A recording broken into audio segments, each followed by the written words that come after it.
Well, then Okay. our heroes ready to play Dungeons and Dragons. Dungeons and Dragons. Dragon. Dungeons and Dragons. Previously on Wild Beyond the Witchlet. So our heroes arrived to Prismere, to not just this realm of dying whimsy and fractured delight, but on a crumbled bridge, the Queen's Causeway, the road that connected all of the realms of Prismere once before this realm was sundered. That is where you found yourself standing as you landed from the Fey Crossings portal. 50 or 60 feet above the ground.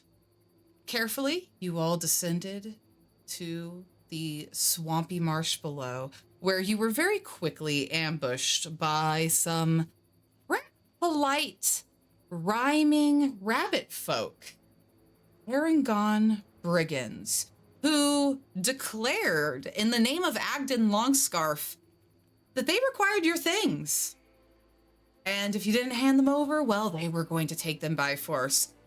And our heroes would not have that. So, after quickly dispatching a few of them and sending the rest off scurrying, a hot air balloon, punctured and flying from the sky, captured the attention of our heroes, and a familiar voice to one Goliath monk, Griff, calling for help in the distance. You made your way through hiccuping marsh gases to the slanty tower, where upon the edge of this tower, a hanging hot air balloon dangled, and inside its basket, Sir Talavar, the fairy dragon who once was saved by Griff before.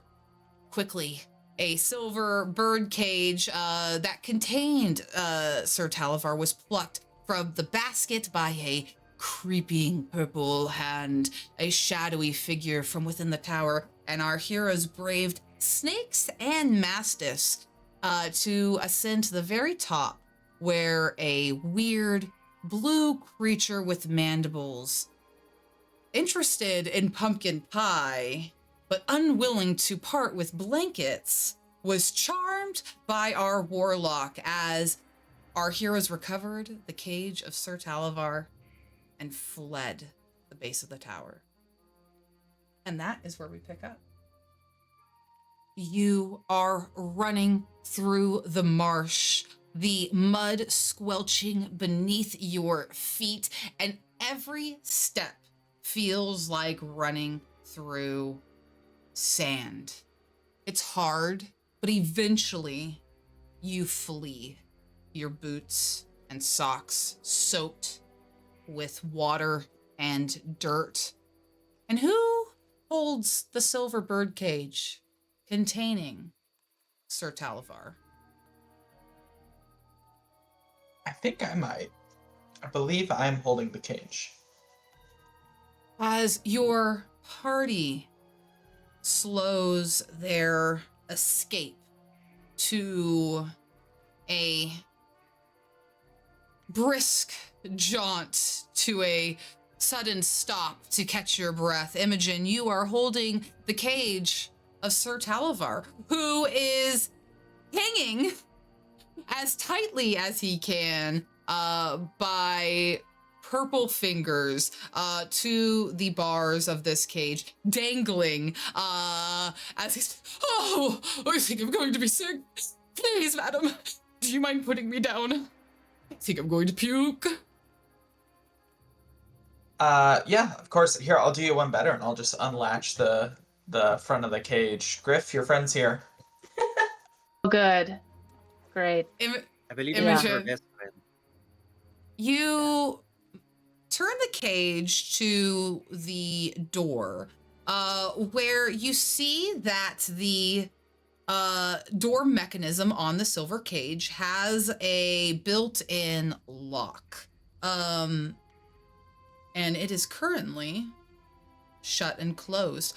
Oh, do you think you could get me out of this thing? Those bullywugs couldn't do it, but perhaps you can. Maybe. Anyone think that they could pick the lock? If not, I'll just hold up my mace. I could try smashing it off. Oh, he winces at that. What is everyone doing? I'll rifle through my backpack and take out my thieves' tools. Things never change today. I'll take them out and I'll start going to unlock the cage. But before I do, I look at him. How much would you say your freedom costs you, or is it worth to you? Oh, my freedom is likely worth a great deal, or at least Queen Tatiana would say so. Violet, this name is very familiar to you. Yeah. Wait, real quick, outer game. It's not related to like how it was in the last game. If you was it, or is it a would, totally different story? so you may decide if you would like to keep that connection. You can, because we've already discussed it and I've already approved it.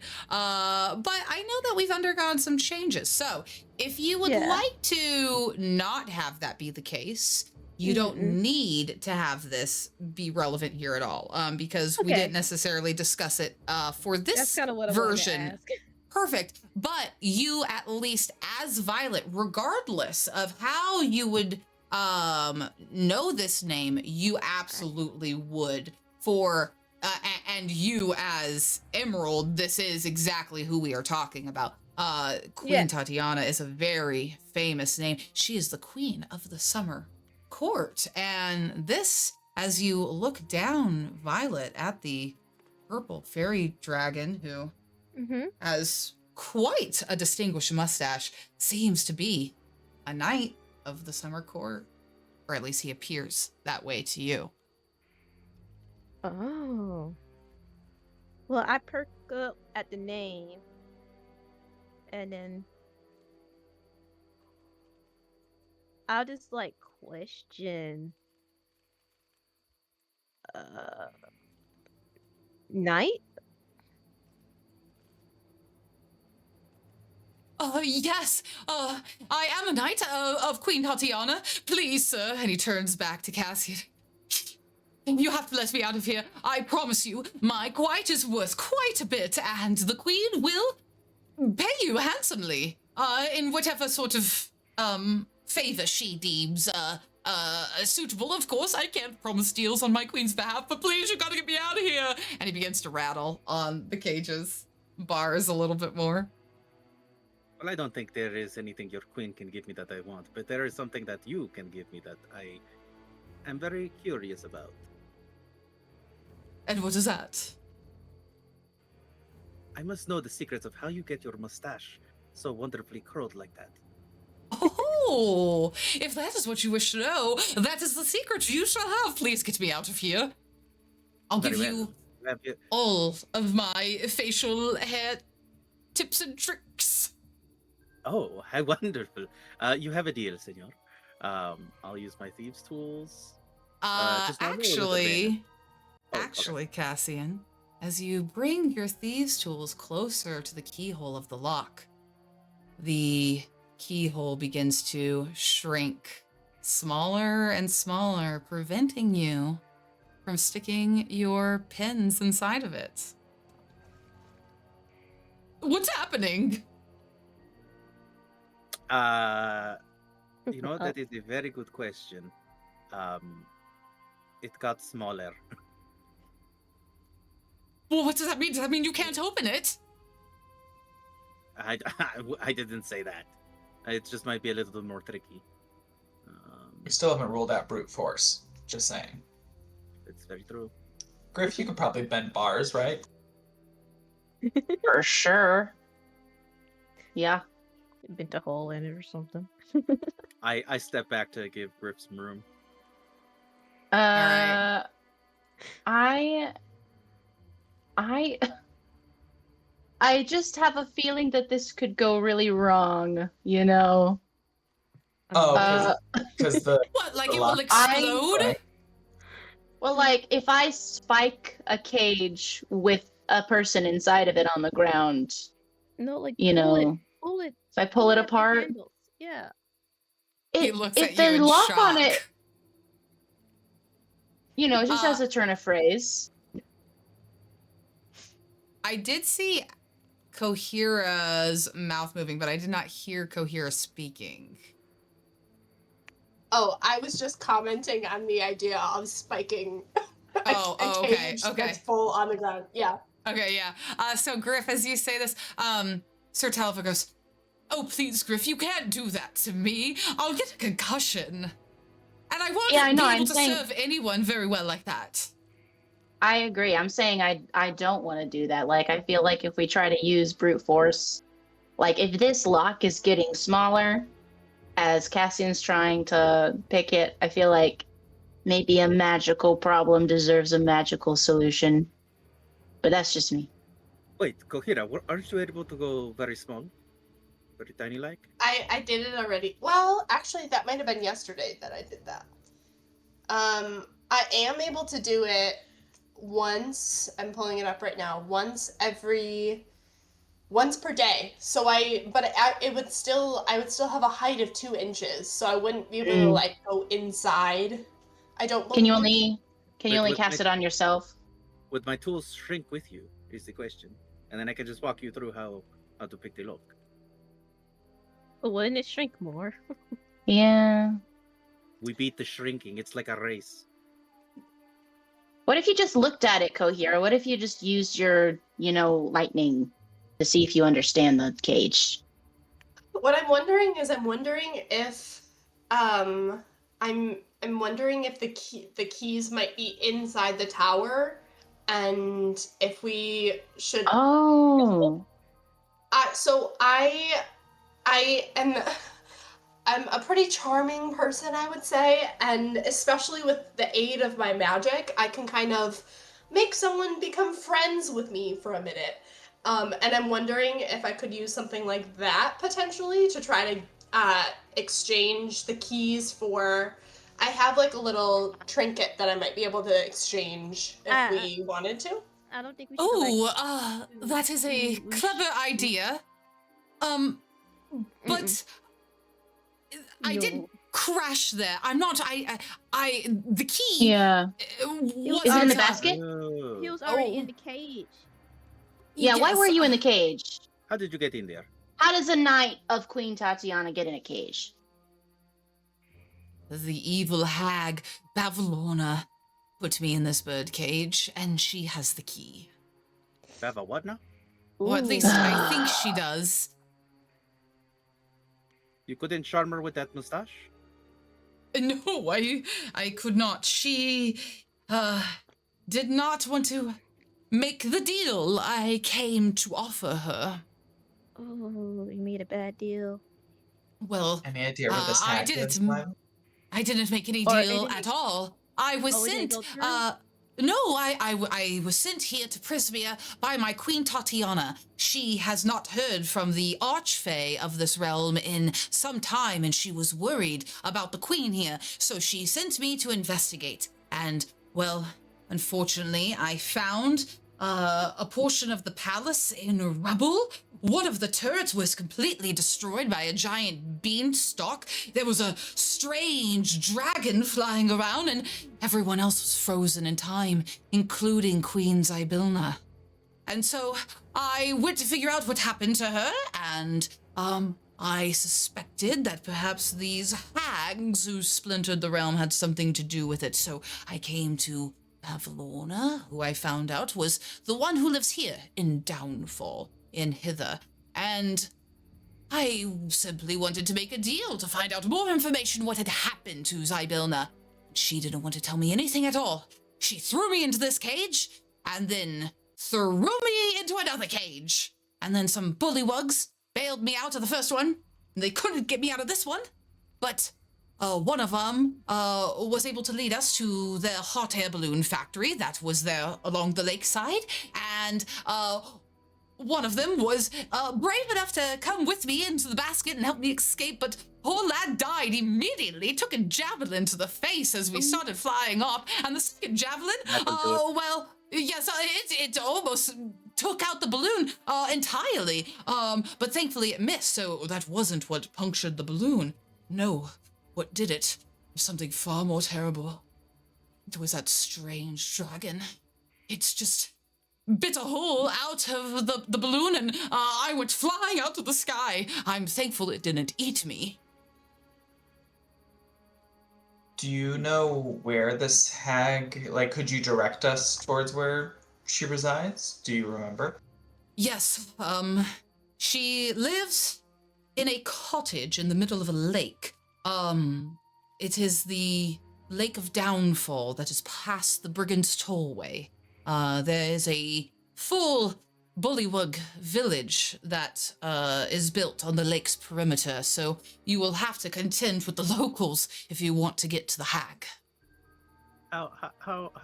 How big is this lake? Oh, it's a pretty, well, I'm, this big, so the lake is like, this big. Ugh. Okay. We can walk around the outside of it. Okay. Well, not if you Is want to that- meet Vavlorna. You will have to get there to her. Is that You must here be new in- to hither. You haven't had to deal with the flooding yet. Oh. Ooh, the flooding is terrible. Oh, yes. There is flooding? Oh, yes. The wells tend to flood here, and waters can rise up to 12 feet and higher. I didn't figure that out from when we Okay, came we here. have to get out of here very fast. So let's finish what we need to do and get out of here. Well, you gotta get me out of this cage. I have to fly back to the summer court and tell Queen Tatiana what I found out about Zybilna and let her know that I think some hags are involved. Yeah. Okay, y'all. So do we go find this hag? You I said it's believe here in hither, right? Correct. Everyone go ahead and I'm give thinking- me survival checks. Uh-oh.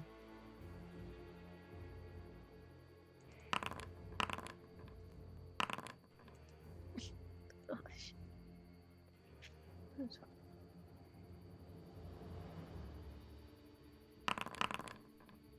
Can I use my inspiration on this one? Absolutely. Do we still have, are Burn we it still now. exhausted? You are still exhausted. You guys have not taken a long Mhm. rest yet. Devastating. Cassian, as everyone else is talking to Sir Talavar, you glance down at your feet and they feel a little more wet, and you notice the water has risen another inch. Okay, we should get moving. I don't like being here. Let's go somewhere. Okay. Can I just look around and see like beyond the treetops or anything if there's like a hill or any higher elevation area? Yeah, absolutely. You want to ride on my shoulders? He starts climbing you. So you look around, I would say you would see a hill out in the distance pretty obviously, like through the fog. But go ahead and give me a perception check because you are near one of the points of interest as well. Got it. Ah, more fog rolls through the And swampland. I use my lucky on that one. Sure, absolutely. Where are you?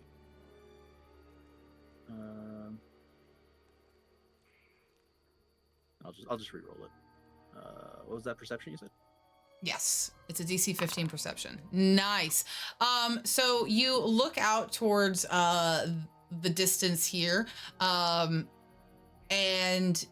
you see more fumes, a sickly yellow and toxic green rising from the swamp, more marsh gas. Will they make you hiccup or will they do something else to you? Who is to say? But that is what you see in the distance here. Sir Talavar, still being held in the cage that Imogen has in her hand, points towards the north and would say, the Lake of Downfall is past the Brigand's Tollway, which is north of here. There is a large tree stump that has been cut down, and they've made a dock. Many planks, gangways have extended out from it, so that is the tollway, and just past that is Downfall. But I don't know if we'll make it in time before the flood gets here. Are I the guess we docks should leave now. Are the docks safe during the flooding? Oh, well, they are built at such a height that, they are meant for the flood. They are built many feet off the ground, about 20 or so, because water levels tend to fluctuate. So if we do approach, well, what am I saying? I won't be going with you. Not unless you get me out of this cage first. I have to get back to my queen. I can't go with you on this mission. I just need to get out of here. But we need the keys from the hag to get you out in the first place. So you're along. You're coming up. I say all this as I'm crawling up, Griff. Yeah. Yeah. Violet, go ahead and give me let's call it a history check. Make it with advantage. Okay. If it's history, I want to. Oh, you have advantage anyway. Never mind. Yes, there we go. I like that one. All right. Violet, as you look at the situation unfolding, you recall certain stories of people that you know, or at least not that you know personally, but legends of people maybe you have heard of that exist in Zybilna's domain. The hill that Cassian looked towards in the distance that you can see, at the very tip of the mountaintop, you see that there is a keyhole at the top of the mountain. And as you see this, it makes you think of a story of an old goblin who lived a very long time, who liked to collect keys, who lived at the top of a hill with a key-shaped hole. And so as this story comes into your memory, a fluttering thought passes your mind quickly and intrusively that perhaps maybe someone over there who has a key. Oh yeah. And so I relayed that back. So I'll that mountain over there, key, if I remember correctly, there should be someone maybe who can, at least to a degree, have keys that may be of use to us. And it is closer compared to heading up north.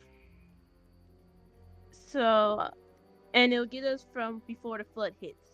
What do you guys say? All the way on the tippity top of that mountain over there. Yeah, and you'll be away from water. Excellent. Yip, yip, Griff, let's go. Yip, yip, Griff. All right. All right. Shall we head west then? Or east? Sorry, I can't tell direct. Isn't that east, south, East. I thought north? you said Yeah. east.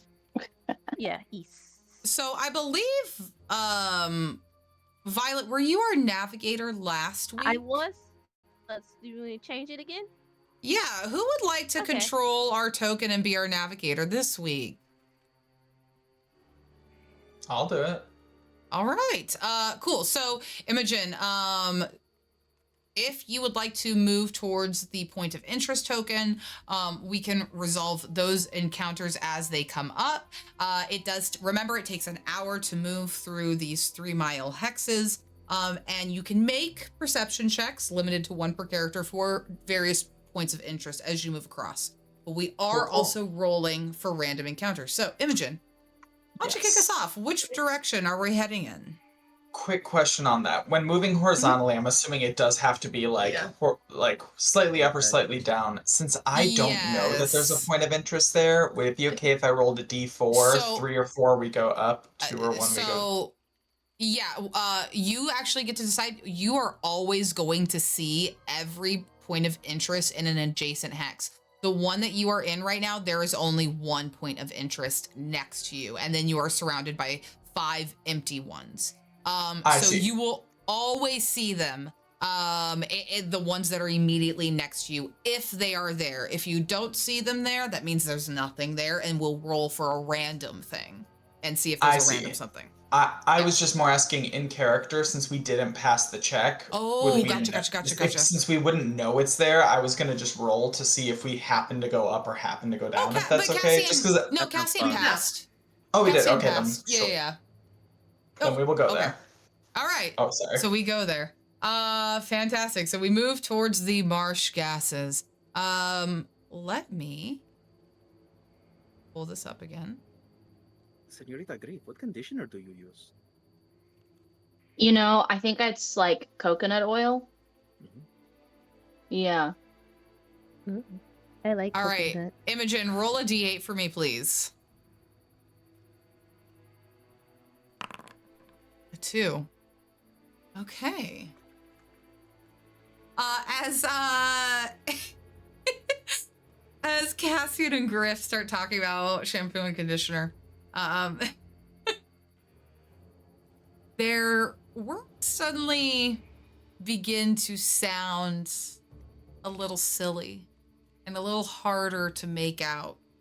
And as all of you begin to speak, your words are transforming and changing into gibberish.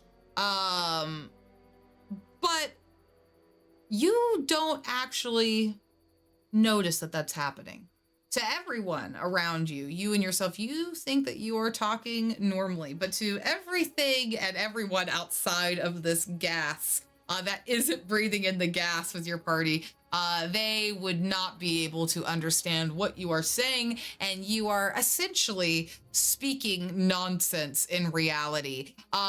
Now, this effect is not, unlike the hiccuping gas, it doesn't affect the ability for you to cast spells with verbal components. It's just a problem in terms of communication. So this is gonna happen.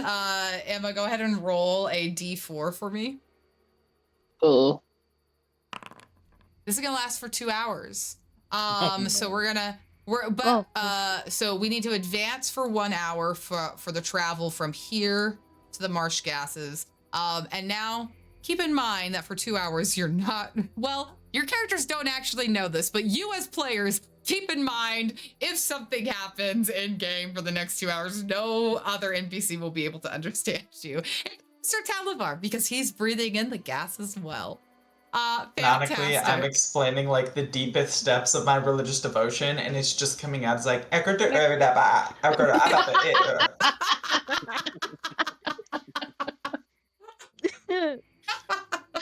Oh my It gosh. sounds You're like, you're like sharing your Simlish. testimony. It's Simlish. While you're, Simlish. Oh my god, I love it. Okay. I love that. Oh my gosh. We Fantastic. understand it, like we understand ourselves. It's that other people can't understand. Okay, Everyone who breathed this gas at the same time can understand each other. So you all can communicate and you can still cast spells. But if you're gonna meet someone else in the next 2 in-game hours, they're gonna be like, "Hey, who invited these weirdos to Prismere?" So we just spent way too much time on like an obscure subreddit and only make those kinds of references. Yeah. Yeah. All right, fantastic. Okay, so that's the first hour. Where are we going next, Imogen? Just straight over. Am I okay to move it, or do you want to move it? I was just gonna go straight, slightly down into the east. Perfect. Go ahead. And I'm gonna go ahead and flip this token over so we know that we have completed it. I'm going to advance by another hour, and I'm gonna roll a d8 to see if something happens. On a 1, something does. Oh. Oh! All right. This is gonna be the first time we roll on the Flashbacks. Flashbacks. Okay, not every random encounter on the table is bad. Okay, it's a D12, and 4 of them are bad. And then the rest are like interesting. At odds. Well, I can't. 1/3? No, I won't say 4 of them are bad because some of them are still bad. 4 of them are combat. The rest are not combat. Good clarification. Yeah. Okay, there we go. There we go. I rescind Oh, my my. That's not goodness. so bad. That's not so bad. Yeah, sorry. Okay, here it is. Oh, how exciting. Oh, look at you all. You just find one random trinket on the ground. Awesome. All right, here's the trinket that you guys find. A pumpkin cupcake that magically regenerates itself in its paper cup each day at dawn. That's So sick. as you guys are walking Wow. around, Happy just holidays. floating along on the mud river of Hither is this pumpkin cupcake. I hide it from Cassian so he can't try to bribe people with a pumpkin. Oh my gosh. Cupcake I was gonna instead say- of pumpkin. I mean, Aw, man. you can. That looks really good. Cassian, if only you could reach it, but too bad you're scared of water.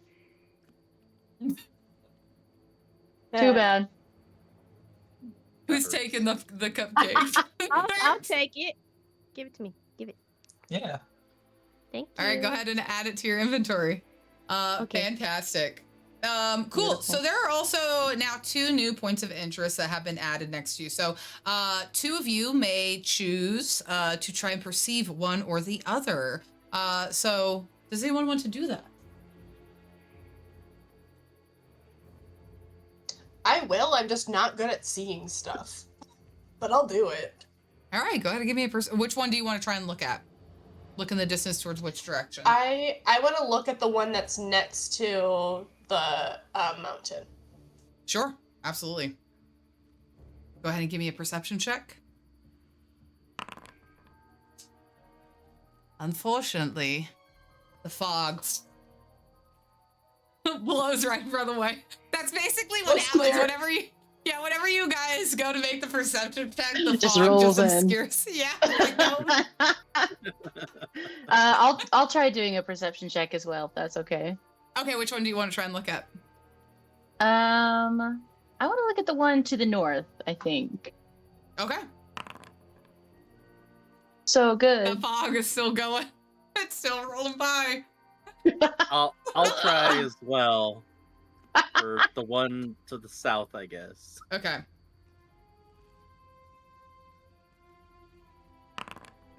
Oh, there we go. Dang. Perfect. So, Cassian, you squint, and looking down towards the south, you notice that the water level of the swamp in that direction is a little bit lower. Perhaps because it just hasn't gotten quite to, perhaps there's not something over there that's flooding at this moment in time. But you notice that there are an intricate network of streams that all connect, and they sort of glisten underneath the fog as the clouds sort of move over them lowly, like they sort of illuminate, suggesting that the streams are glowing from within the waters, and it's projecting light up into the clouds that drift over past. Hmm.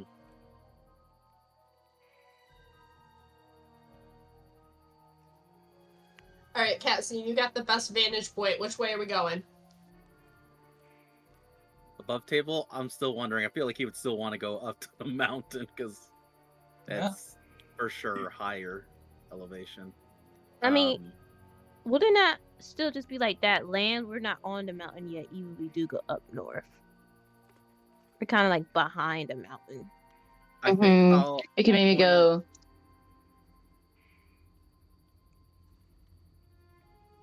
Go ahead. Oh, sorry. I was just pinging on the Yeah, they pinged on the it. thing. Okay. I think I'll point towards the mountain, but like I'll also point towards the south and just be like, "Yar schmagersnoong snag stink nagdoos."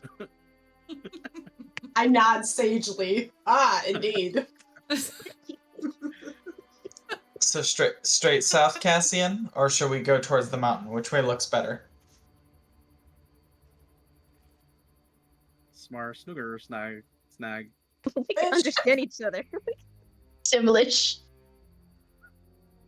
And what does that translate to? That translates to, let's go towards the south. Okay, There's less water there. cool. Then I will move us south if that's cool. All right. You move south. We will advance time by another hour. And the gas As we advance time, I want to put a little mental note here. It might behoove someone in the party to write down and keep a track of like when you have your long rests. That way you know when the next one is available to you. Because it will be every 16, at least a minimum of 16 hours. You can push it longer, but then you start making con saves after 24 hours. But regardless, you move south, and you come to these glowing streams. As you look down, there are all these. As you get closer, the streams get very thin and shallow.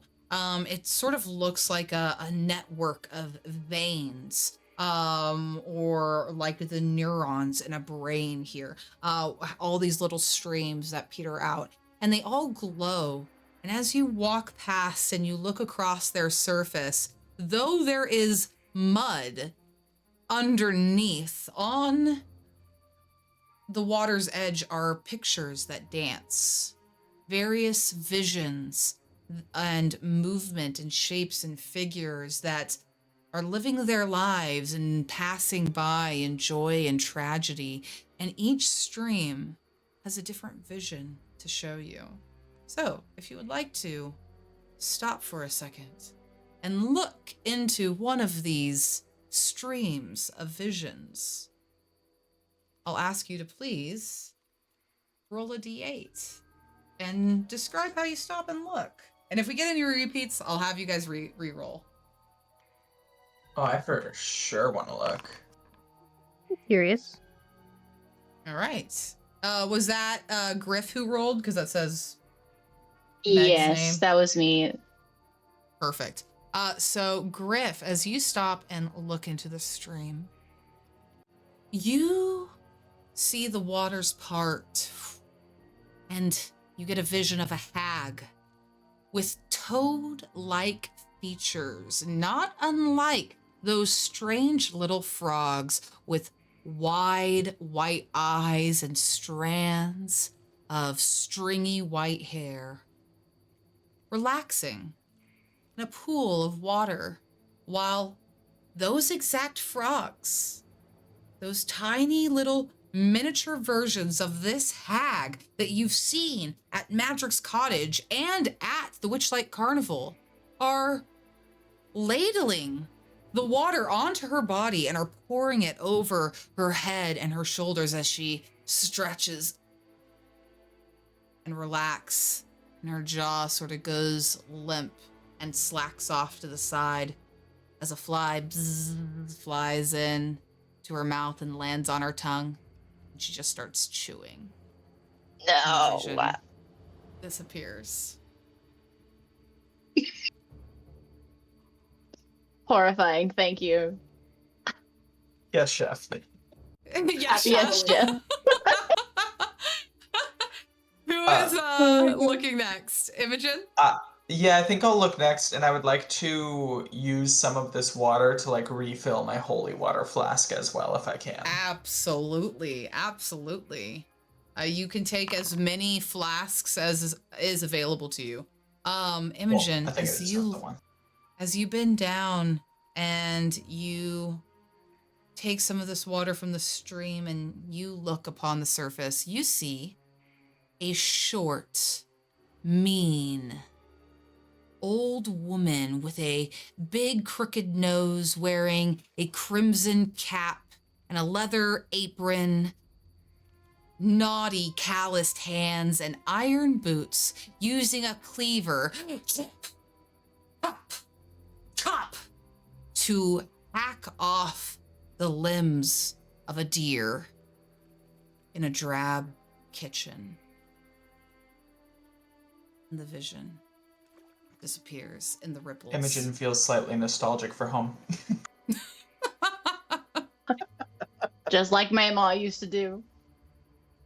Who else Gotta would like to process those look? cows. I can roll. Oh, Ooh, hey, roll again. Yep. Yeah, give me something else. No 6s, no 3s. No whammies, no whammies. No whammies, no whammies. 7. Oh, okay. You actually see emerald or violet, excuse me. All the colors. You look into the stream, the light glowing and reflecting on your face, and you see a mermaid. At least the vision of one, floating through the water. It is Balasha from the Witchlight Carnival.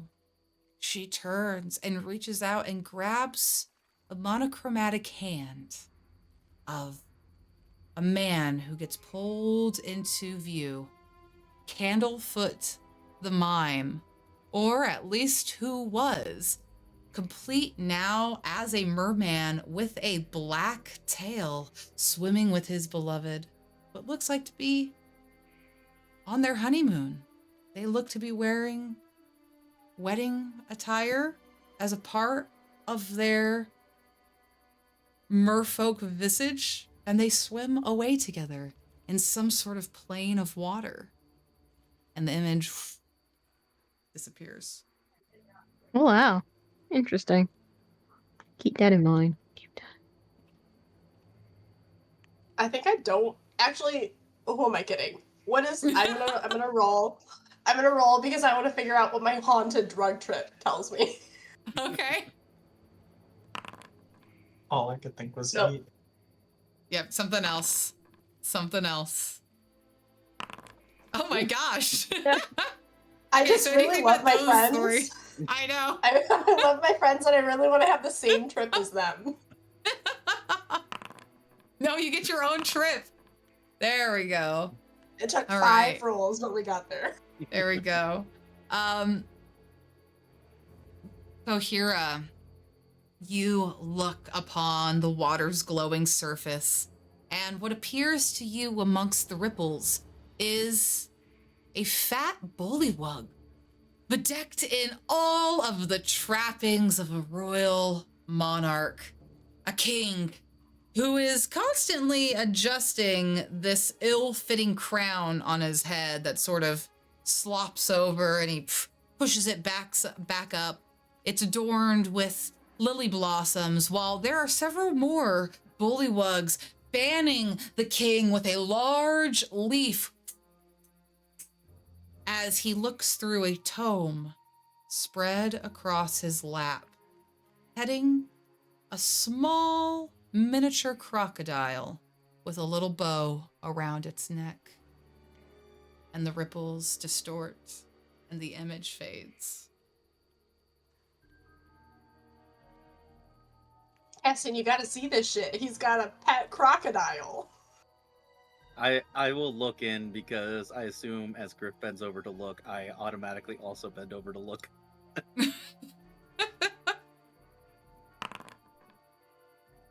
8, all right.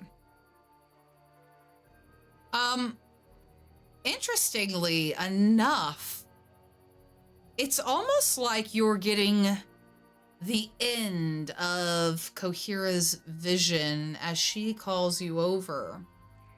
Kohira sees this king bullywug, but what you see, Cassian, is a royal gazebo pulling further and further away across a bridge. And lining this bridge, rows upon rows, are spears stuck with the severed heads of previous bullywug kings, all impaled, but who continue to open their mouths and chatter away at each other, making conversation with the new king is not as fit as they were. And the vision fades. Ohira, what the hell? This is all fucked up. Yeah, I just got a pet crocodile with a bow. I don't know what the hell you I don't know what Oh you're my seeing. god. Old lady chopping up a deer. No, it was like this old lady in a bath, and she fully ate a fly, like on purpose. She did. Yeah. You guys did not hear that, did not see the head speared and still talking and lines and rows of dead, decapitated. Okay, never Are you mind. okay, Cassian? Seen a No, mermaid. I am not. There's too much Uh, water around. I'm starting to think maybe we had different But just visions. take Yeah. some centering breaths, okay? Breathe in for 4, hold for 4, breathe out for 8. Okay, I do it all the time. Perfect. As you all begin to breathe in, you suddenly all belch simultaneously, and the babbling gas comes to an end. Beautiful. We noticed no difference. You No, notice no no difference. difference.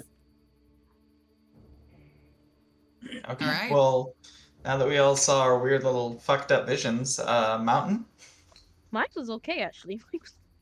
Yeah, yours actually sounded nice. It I just to put it out there, I really want to go up to the mountain, but are you guys going to make it? You guys look a little, looks like a steep climb. I think I've got a few hours left in me. It's not my first all-nighter. Well, it kind of felt that way, but okay. Don't bully the newbies, Cassian. Sorry, I'm not the Wraith of Waterdeep. Oh, got him. Good point. Good point. Not everyone can beat me. Okay, yip Griff. You got that's 2, okay? This is a tangent, but I need everyone to know this. I went on a field trip yesterday to the library, and one of the librarians had a service animal whose dog was named Appa, and it was so cute. That dog's is so name was Appa. cute. I Oh my love that. gosh. I love Appa. That's adorable. That's very cute. All right, Just to so take a head count, is everyone cool if we start climbing the mountain? Let's do it. all right. So we're going to advance time by 1 hour, and we're gonna roll another D8 here to see what we get. Oh, another It's one! all coming back. It's all coming back to me now. All right. Oh, bum. Wow. Hang on. Girl, bye. Wow. Also, wait, hold on. I have With to roll. exhaustion? I have to roll With on the. exhaustion? Oh yeah, you have to immediately roll on the Feywild on the magic table. Wow. Okay, Oh my I God. didn't Let let me- you show me the Feywild magic table beforehand. I said, yeah, let's use that without knowing what's on it. So I don't know what's on it.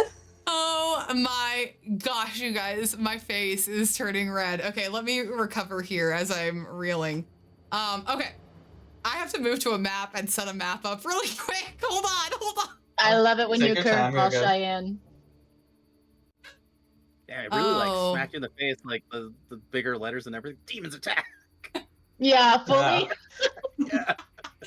That's heading 1. Like that's Yeah. the Oh my- biggest yeah, text it they is. make. It is heading 1.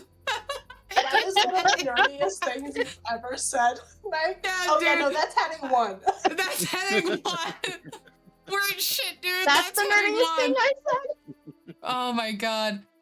Oh my gosh. My stomach is killing me. That is so funny. Okay, let me find where my little demon fuckers are.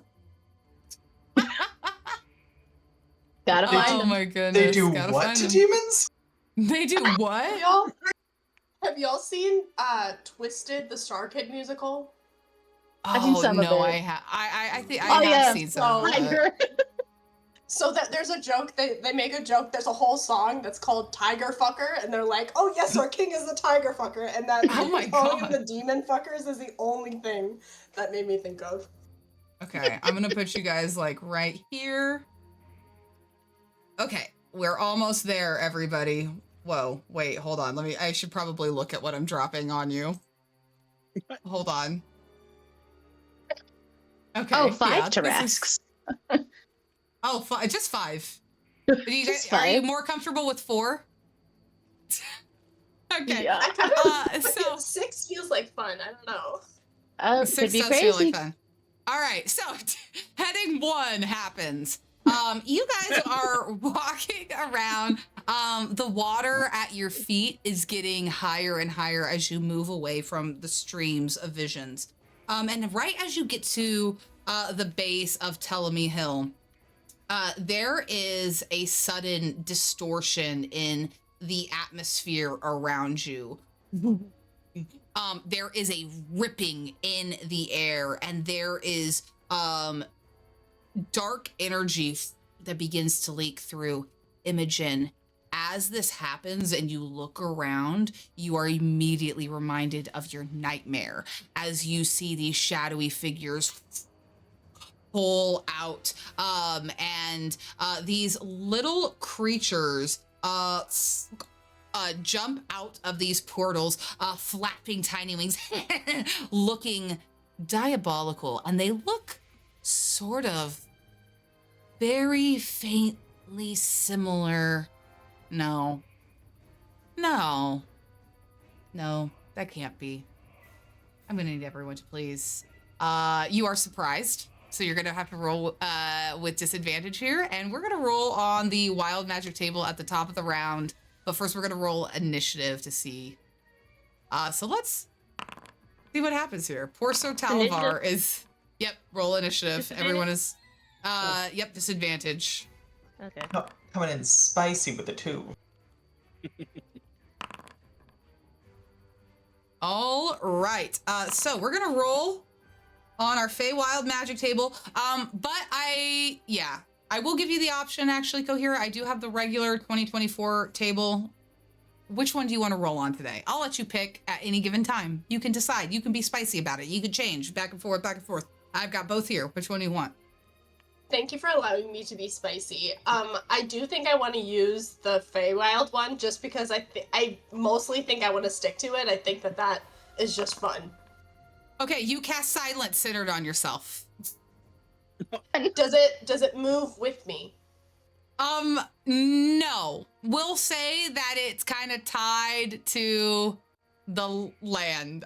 So let me double check here. How big silence is again. Whoops. Yay, random encounters. You never know what's gonna happen. 20-foot radius. Oh, so everybody's kind of this aura circles everyone, and a silent bubble surrounds all of you as you get ambushed here by these strange little imps. And thus I start signing. Bitch, we're all signing now. I love it. Okay, so I The first- do have a quick question. mm-hmm. Is it possible for me to technically still be on top of Griff, like on her shoulders? Was that happening? Yeah, I was Oh, on yeah. Griff. He's gonna piggyback. Yeah. Mechanically, not really. We could have you in the same, like, next to her in the adjacent space, and we can flavor it that way if you want. Okay. But technically, if you are sharing the same space as a ally, you are both prone. So we can't really do that. I don't want you guys to be in that situation. Got it. Got it. So what is your what's the what are you going for here? Oh, I just wanted to know if that was possible, if I could shoot my bow from on top of her. I will willingly take disadvantage if necessary. Oh, gotcha. I mean, you're already gonna have disadvantage depending on who you're hitting. If you're hitting either of these two guys that are right next to you. Okay. Got it. But yeah, if you want to say that you're on Griff, well, Griff is exhausted too, so I would have to have her roll and see if she can hold you up. Although my carrying capacity as a Goliath counts as one creature larger. Well, then never mind. Yeah, then never mind, because you've got the. All right, so Drunk. let's just see what happens here. The first imp coming through the shadowy portal is gonna go, and what it does is it goes invisible with a little maniacal laugh, and it vanishes. Can you guys see that still? Yes. Yeah. Oh, no. Goodbye. No, it's gone. No. Now you Girl, can't bye. see it. Girl, bye. And it is going to laugh. And you can hear it flying around. And that is No, going we to be can't. that's turn. Oh yeah, you can't. You're right. No, you can't. So crazy. Same thing here. We've got another imp going invisible. And disappearing. And then, once again, going 3 for 3. Top of the pyramid. Wait, wrong thing. Invisible. You're good? I'm waiting for you to be great. You're good? I'm waiting for you to be great. Fantastic. Griff, 3 of these imps instantly go invisible and disappear in the silent bubble, leaving one only visible to you across from Imogen. What are you doing? Okay, I am going to kind of touch the tattoo of pixie fire on my shoulder that I got at the carnival.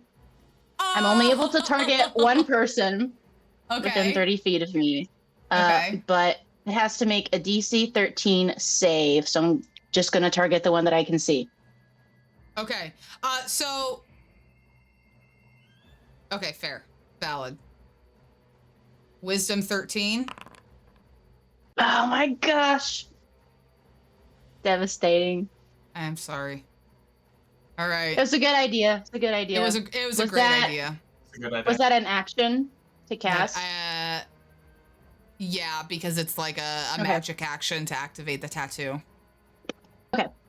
No worries. So I'm just going to move Okay. and I'm going to cast my first focus point to do flurry of blows. What's up? Pause.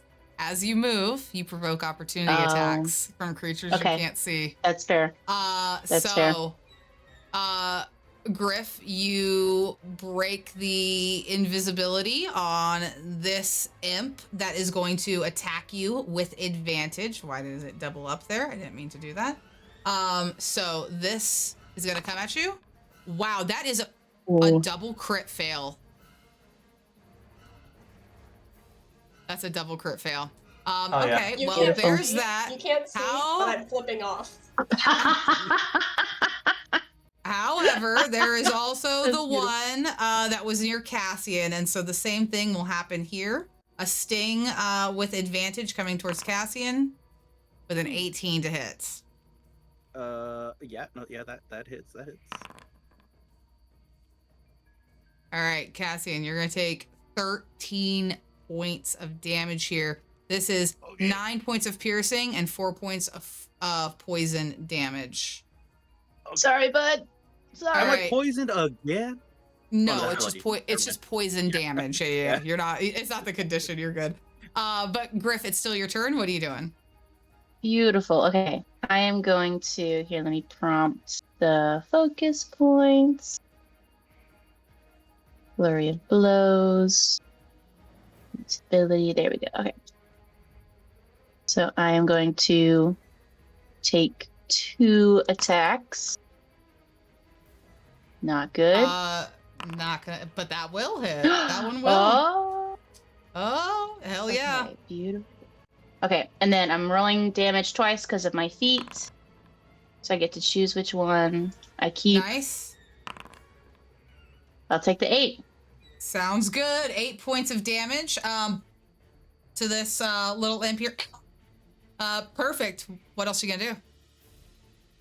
I think that's all I can do, except like pat Cassian's leg and say, "You okay, buddy? You good?" Well, I can't. You can't hear what I'm saying, but Oh No. yeah, yeah. It's Oh, yeah. silent. I just feel a sway. yeah. Oh shit! I'll just pat him on the leg. Oh no, gang. Invisibility somatic What? or Give Bessa. Oh. Yeah. Oh. Oh. You just played yourself, I know. I Cheyenne. think I might have. Hold on. I can't see what it requires in here. Rewind for say- half the round. I am so well. We don't do that, but I am so curious. I don't know if they can cast invisibility. It doesn't say what the component is here. I gotta scroll up. So sorry. It doesn't say. All right, we're gonna move on. It just says it's an action, so I don't think it's. I don't think it's a spell. Might be an ability. Oh, I think it's an ability. Okay. All right. Yeah. Well, with that being said, Griff, that's the end of your turn. Yep, that's it for me. So sorry for the technicality. Cassian, you are up. What are you doing? I'm gonna pull my rapier out, and I am just going to try to stab him from up above. Okay. If that is okay. Absolutely. Now this is just a normal roll, right? Do you want me to roll with disadvantage? I'll roll No, with you can do disadvantage, this. that's fine. No, you can roll normal. Okay. This is a rapier. Yeah, that's gonna hit. Yeah. Oh, Cassian, how do you want to do this? Bow, bow, bow, bow, bow. I think I just Just stab tag him from the teaming. top. Yeah, just yeah. Nice. I think more than anything, I feel like I'm flopping around more from the pain, and it just so happens to stab him. I love it. And as you stab him, your rapier pierces through his little tiny abdomen, and it immediately vanishes in a cloud of smoke. Oh. All right. Cassian, what else are you doing? That's all I got. Also, all of my little sound effects are just for flavor because you can't actually hear them. But I can't resist. Violet, what are you doing? Me, I am too close to stuff. You could hit this one normally and stay where you are if you wanted to, Okay. Well, I am going to. Whoa, dang, it's not pop it up. There we go. Pop that up. I don't recommend going and getting an opportunity attack. Just No, FYI. I'm not going to get an opportunity tag. I'm stay where I'm at and watch the little fellow right in front of me, and then also, you know what? I'm gonna go with my little spell I love to do. Y'all know what it is. Eldritch Blast. Boom. Let's double boom. check and make sure there's no verbal there. It is Oh. verbal. So you God cannot damn it. cast Eldritch Blast. Okay, so instead, can I do Chilling Touch? That's not verbal. Yeah, well, oh, if it's not verbal, you could absolutely do it. No, it's not verbal. It's touch. It does require a verbal component, though. Dang That it. little V at the bottom, yeah. So it's Okay. you have to like say an incantation like as you touch. So that's what that is. I'm sorry. I don't know if you have. Well, actually, it looks Oh. like all of your spells require verbal All my components. spells talking. Rip. They all Oh, require okay. talking, but you do have daggers on your person that you that's- can use, so you that's could I'm going to attack with a dagger. Damn. Which is what I'm about to do. Is use my stagger because I cannot talk right now. And I'll attack with the dagger with the one right in front of me. Cast dagger to the face. The attack. Will it go through? Oh, it won't Oh go through. no. I'm so sorry. Oh no. They're potent. They're potent, those ones. All right, Violet brings down her dagger and the little guy like flies out of the way and sticks his tongue out at you. Kohira, it's about to be your turn. Violet, is there anything else that you want to do? There's nothing I can do. All right, Kohira, you're what would you like to do? If I were to move here, I wouldn't be leaving this one's space, correct? I'd still be within 5 feet of it. correct. Okay. I'm gonna move to here so that Pause. both of them. Oh, okay. I'm sorry, because you provoked the opportunity attack from the other invisible one that is over here, who is going to lose concentration and attack you with advantage as you move away. Damn. All right, 10 points of damage to Kohira. All right, now you can make it over there. But they're all visible. Okay. I'm over here. I'm between these two. And then I'm going to, the only spell that I have a cantrip that I don't think has a verbal. Okay. Thunderclap. So you could but the actually. So sorry to interrupt. Go ahead. Finish what you were saying. Since it's thunder damage, am I able to do that in silence? I'm gonna say yes, because sound is just what you hear of the frequencies, and there's still vibration and waves and shit. So absolutely, you can clap his ass with thunder damage silently. I'm going to absolutely clap my ass.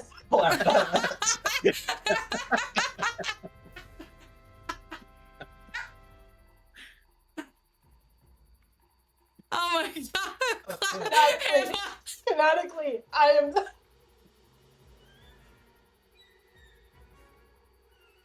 My god. Okay. Okay, canonically, I'm clapping my ass. I like the animation for it too. It's funny. Yes. Oh my god. Okay, I'm gonna start with the one over here at the 11 o'clock, and then I'll move over to the one at 3 o'clock. Ah, all right. But they'll still okay, so this one's gonna take half damage, and then this one's gonna take full damage. So go ahead and roll damage.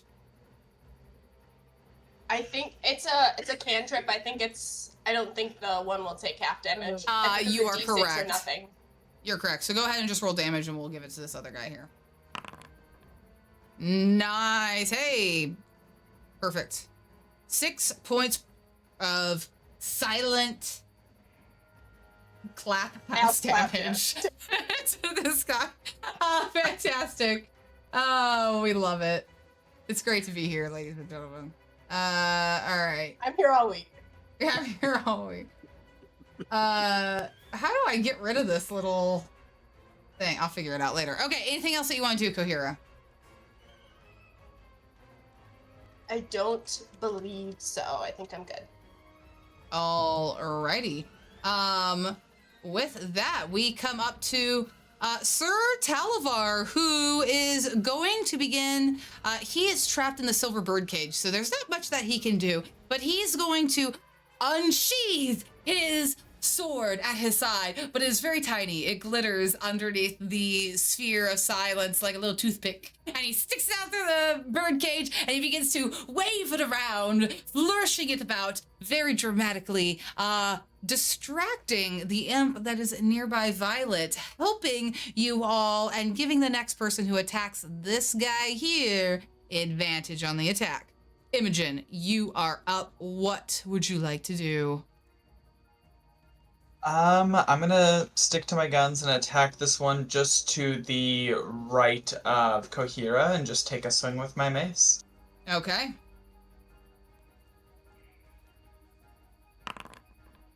That is gonna hit. That's exactly what you need to hit these guys. Oh, thank God. Fantastic. You hit this little imp. His neck goes spinning, and you bloody him. Nice. All right. Anything else? No, I don't believe so. Okay. At the end of your turn, we're going to have this guy go here. He is gonna reach out at you with his little stinger and try to sting you. Imogen. Those may hit.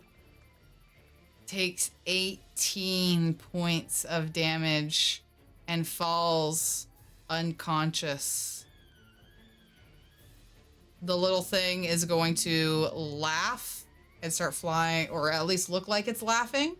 And then it's going to start flying away, potentially provoking an opportunity attack from Kohira if you want to make a melee attack against it with your reaction. Yeah, my reactions are all verbal, so yes, I would like to do that. Okay.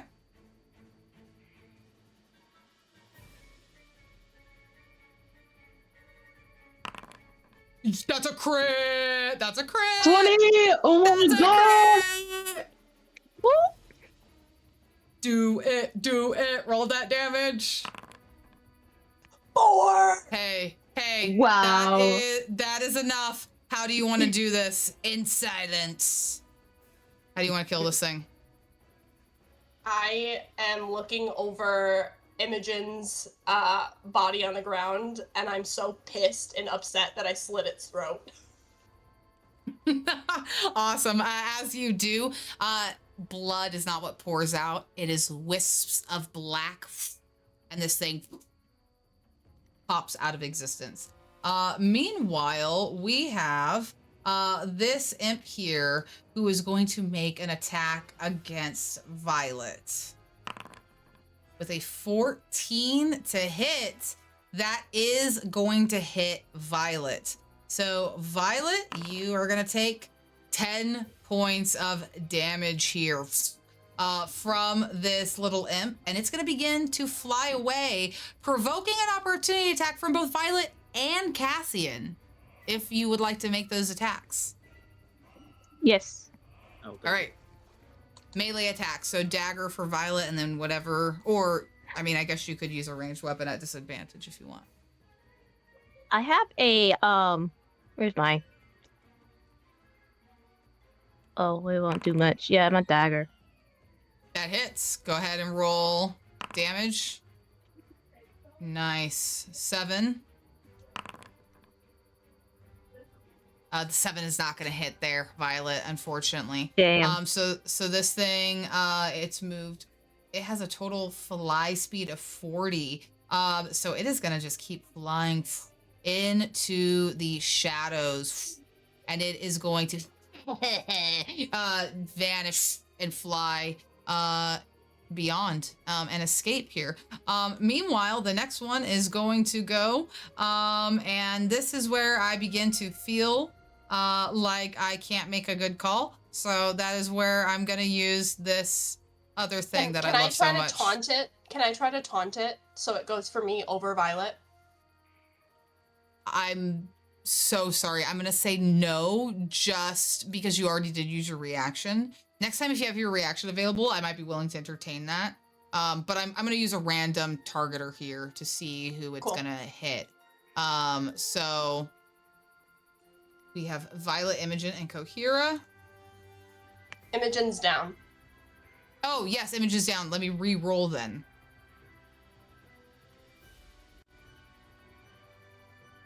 It's gonna go to you. Yeah, hit how me he while I'm lures his down. demons. I mean, he is a demon. So Kohira, this is gonna come to you. These rolls. Oop. Oop. Please My don't. God. Kohira is, she's falling, and then she uses her relentless endurance and pops up to 1. Holy shit, dude. This was about to kill you outright. That was about to be instant death. Oh my God. Oh my God. Okay. Whoa. That's why I wanted it to go for me. We beat our character What sheets. a move. What a move. Oh wow. my gosh. Wow. Everybody take an inspiration point. That was scary. Oh my God. Everybody take one. With that, this thing is gonna start to fly off as well.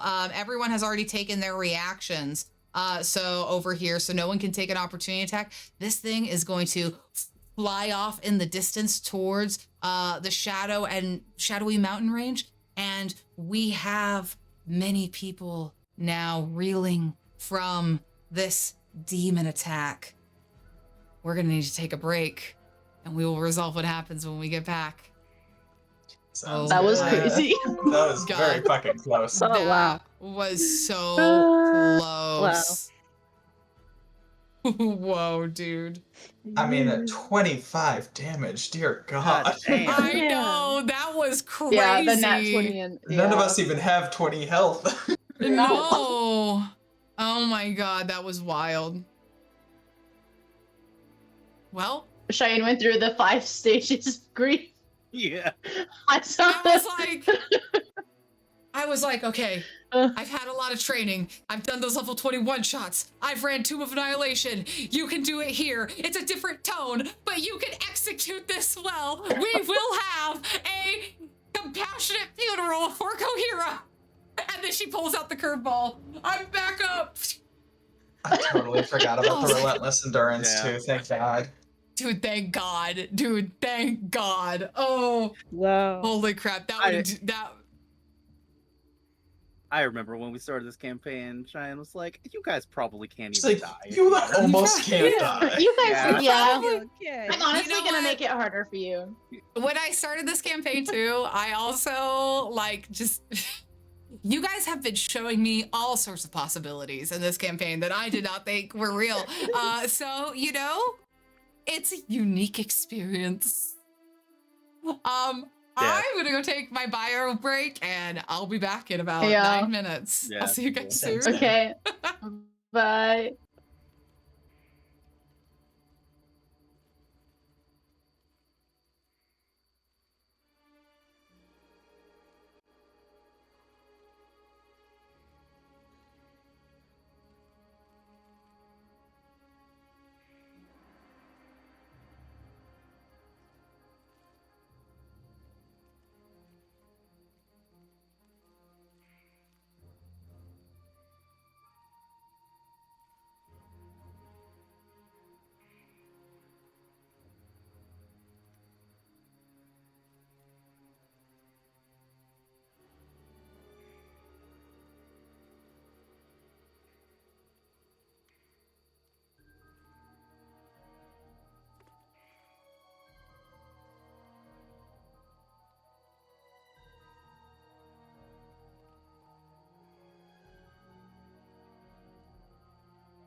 Hi. Hello. Greetings. Hey, thanks for not dying.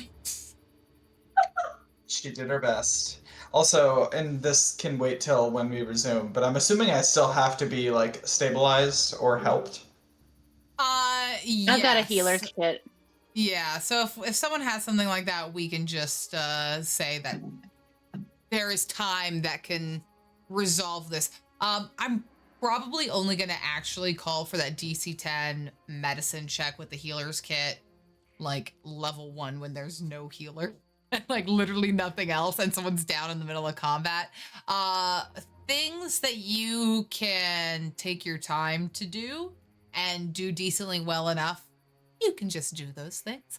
So once these demons fly off away laughing, you are able to run over to Imogen and stabilize her. And you all find yourself reeling from this sudden encounter. Now, there was something I forgot to mention because this is when the demons attack, it is a random encounter. And we were laughing so much at the sight of it that I forgot to hit a very important story beat about these demons as they made their entrance, because I described the initial imps coming through the shadowy portal, but that's not what you actually would have seen at first. So I must make a rare story narrative retcon here as a quick little correction. What would have come through first, laughing with chattering teeth, would have been those scary clowns from the carnival, somersaulting out in jesters' outfits, and then compacting and changing into various demons. And they would have become the imps. So those clowns you saw at the carnival don't seem to be just skeletons, and they don't seem to be just scary clowns. They seem to be sent, or at least are wearing some sort, or were wearing some sort of guise, and are somehow now here. They're imps that went to clown college. My God. Yes, I would like everyone to roll a survival check or a religion check if you would like.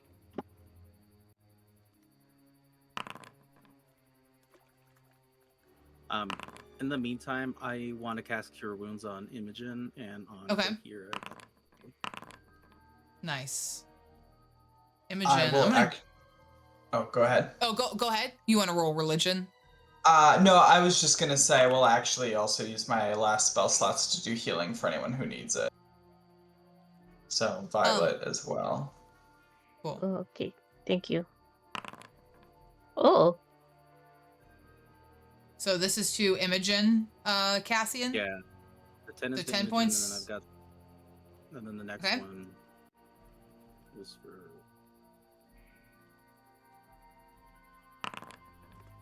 Cohera. Cohere. Yeah.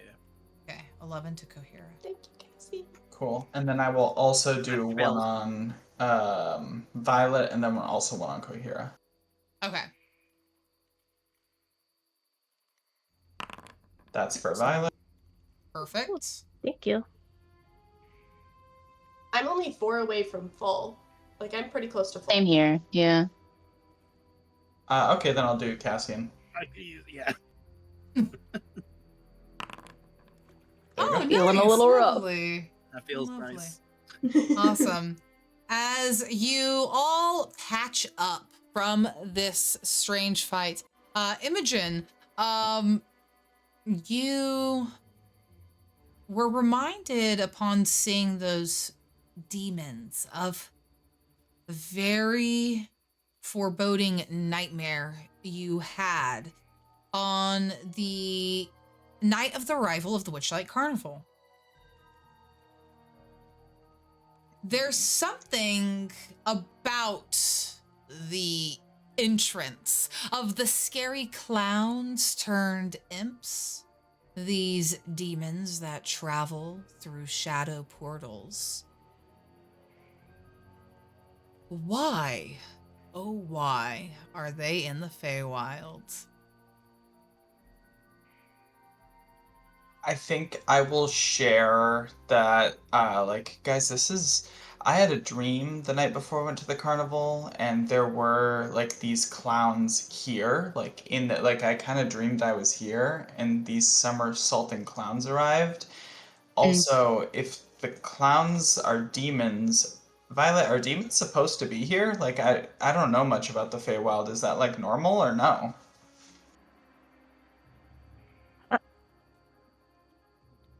It's not normal at all, No, Sir Talvar oh, speaks okay. up. Yeah, it's not Thank you, normal at all. Mustache Man. Yeah, thank you. No, it is Okay. very concerning.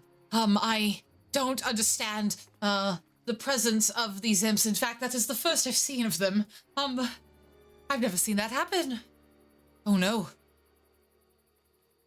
It couldn't possibly the hags who have anything to do with this. There's a chance. I would bet money that there is. It seems like a hag thing to do. Do you think hags work with demons? This is strange. Perhaps it does. Is the okay? Oh, I was gonna ask, Silvar, what does the hag look like that you talked to? Oh, Bavlorna? Oh, Mm-hmm. she is, not a very comely woman. Does she look kind of like a frog? Oh god, have you seen her before? She does. Maybe. I might have seen her. They call her slack-jawed Lorna. At least the bullywugs and the herringons do, from what I've heard. It's the nickname because her mouth is always open and to the side. Oh, I think that's who I saw in the river. And she looked a lot like those frog dudes that we saw back on the prime material plane. Oh, are you referring to her lordlings? Maybe the little frog dudes? The Well, ones that you said that look like your grandmother. Yeah. oh, I don't know. I never had the pleasure to meet your grandmother, Griff. But these lornlings, they were running all about her cottage. They were quite unsettling. They looked exactly like her. Tiny copies, frogs with long, stringy white hair and big eyes. They tended to her chores and such. I wouldn't be surprised if they wandered about these swamps, spying, bringing back information to her. Mm. But those were not lornlings. No, those were fiends from the abyss. Is it possible that a hag and demons would be working together? I suppose it's possible in theory, yes. I didn't see any evidence of that while I was at her house, but then again, it wasn't like I was an invited guest. I wouldn't know her business. Wasn't there for very long before I was thrown into this cage. So I suppose it is possible. And if that's the case, then we are then we are in a lot more trouble than I thought. And then I definitely need to get back to Queen Tatiana.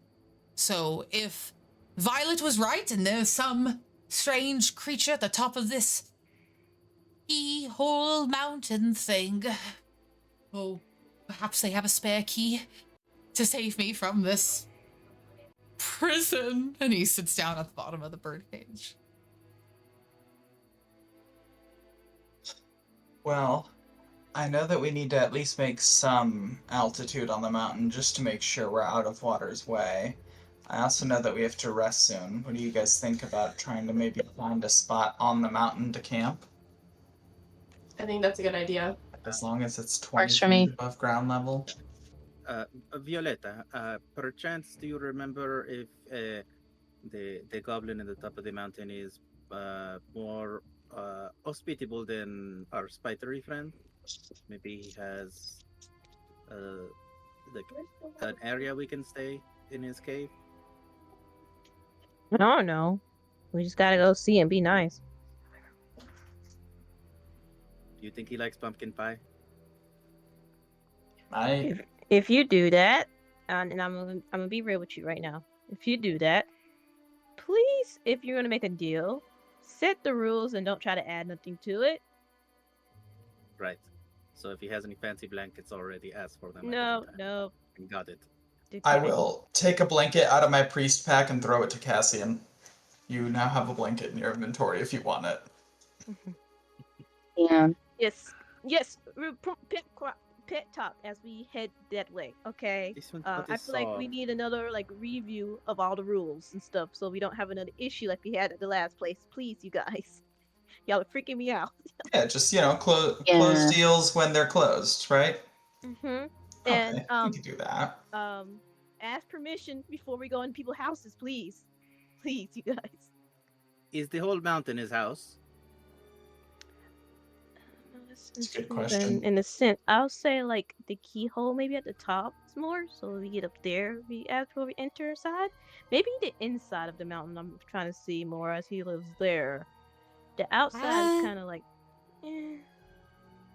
As you stand Can I here, do a history? Oh, are we walking? I thought we was walking, but we're not. Okay. You're not walking. You're Sorry. not walking. But the mountain is getting closer. As you stand here talking about the mountain, you hear the groaning of rock and earth moving beneath itself. And the base of the mountain, obscured mostly in fog, begins to part as the tip of the mountain gets closer and closer, and the shape of this mass approaches you. The fog clears, and you see several large feet in curled tip elf shoes, shuffling about ever so gently, moving the hill across the land. It gets about a mile away from you. The fog totally dissipating now.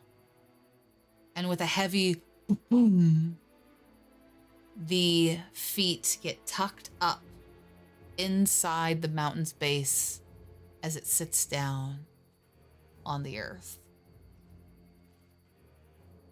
Well, that makes the trip shorter. Is that normal here? Yeah, The do mountains just walk around? I mean, they can. Where do they get the shoes? Yeah, they're very big. They must have quite the cobbler. Yeah. Okay, well, we need to get out of the water line at least, right? Should we head up a little bit? Yeah, I would say so. Cool. I will move us up to the middle of the mountain if that works. All right, perfect. Ta-da! And we're gonna go ahead and advance by 1 hour, and we're gonna move to another map.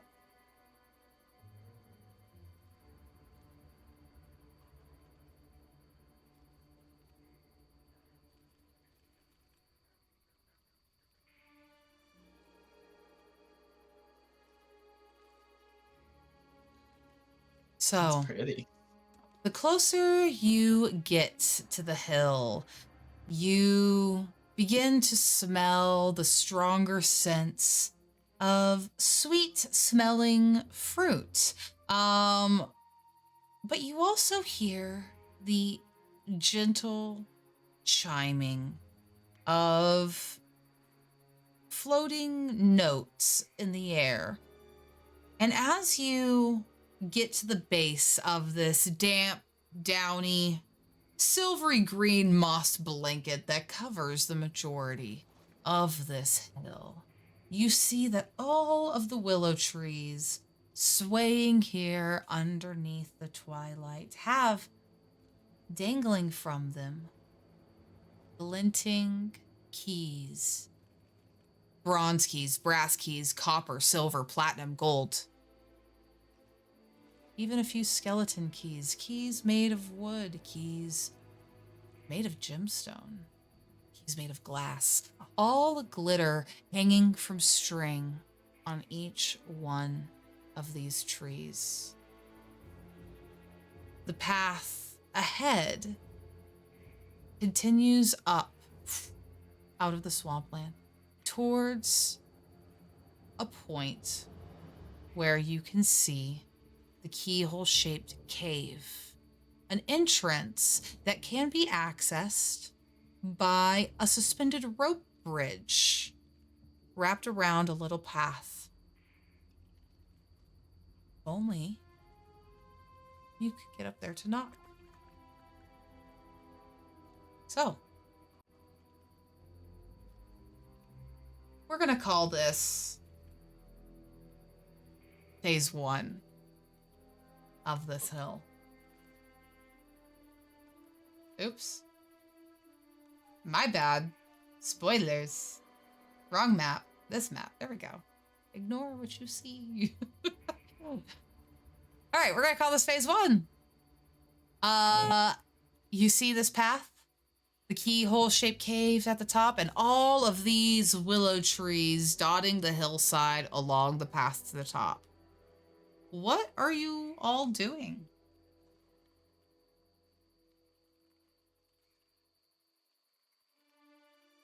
Do the keys grow on the trees, or are they just like ornaments? I honestly have no idea. That would be a Violet question, but I'm not even sure she would know. You there a can make way- a perception check. Okay, can I do a perception check? I'm gonna ask that from Cassian because Cassian asked the Oh. question. Oh yeah, Okay. that makes sense. Sure.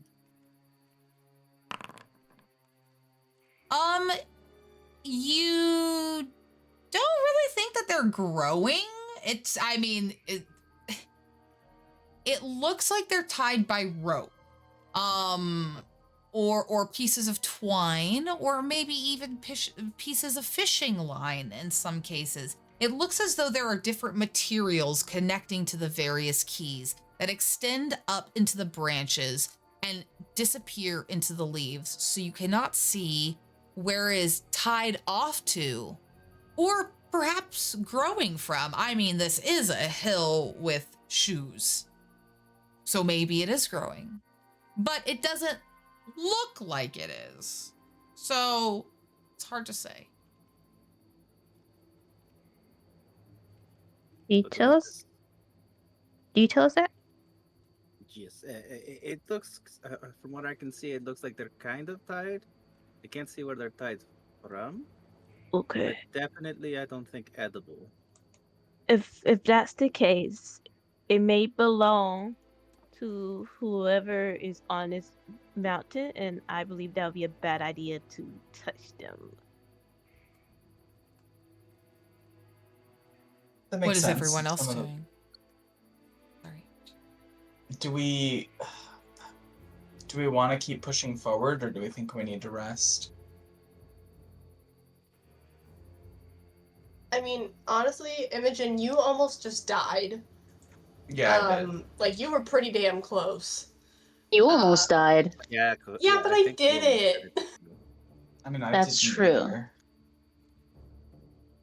I kind of feel like maybe we should rest. I feel like I need some shut eye before I can be casting, like swinging spells around. I'm a little out of touch with my magic right now. My only question to that is: would it be rude for us to just camp out on this person's mountain? I mean, it's that or water, so there's no way to find out. Violet, do you have any opinion about, like, we're not in their house. I want to make sure that we're being respectful, but also, like, we all gotta rest, you know? Can I do like a history check? I'm not I gonna mean, say it's history. Not history, but like a recollection to see like And What I'm gonna would say, this yeah. So you would think that this is not necessary. The hill does appear to be sentient, so you yeah. don't think that the hill would likely be owned by whoever lives at the Okay. top of it. So can I So, ask the heal? so yes, I'm. What information are you trying to learn here? Because Okay. So let me know if this is like too far fetched. So if it's a sentient heal, and is there a way where it's the Feywild, but if I'm like doing the most, let me know. Is there a way to kind of like see if it's okay to ask if we can rest on the hill by asking to heal? yeah, absolutely. Get permission to like take a break on you guys before we like you know. Absolutely, Violet. How do you want to ask the hill? Okay, let me think this through. So nicely, I'll be, hello, me and my friends want, to ask your permission, if it's okay for us to rest Okay. here, Is- or like but nicely. This is All right. me, but this is me, Emerald, struggling to come up with stuff. You're all good. You're all good. No, that's good. That's perfect. Go ahead and give me a persuasion check with advantage here before I describe what happens. Okay, it's persuasion. That's my strong too. Come on. Okay. Hell yeah. Okay. So as you finish asking this question, the pebbles on the path begin to vibrate in response, and they begin to kind of roll downhill. One of the trees nearby suddenly begins to creak in the breeze. The branches heavy,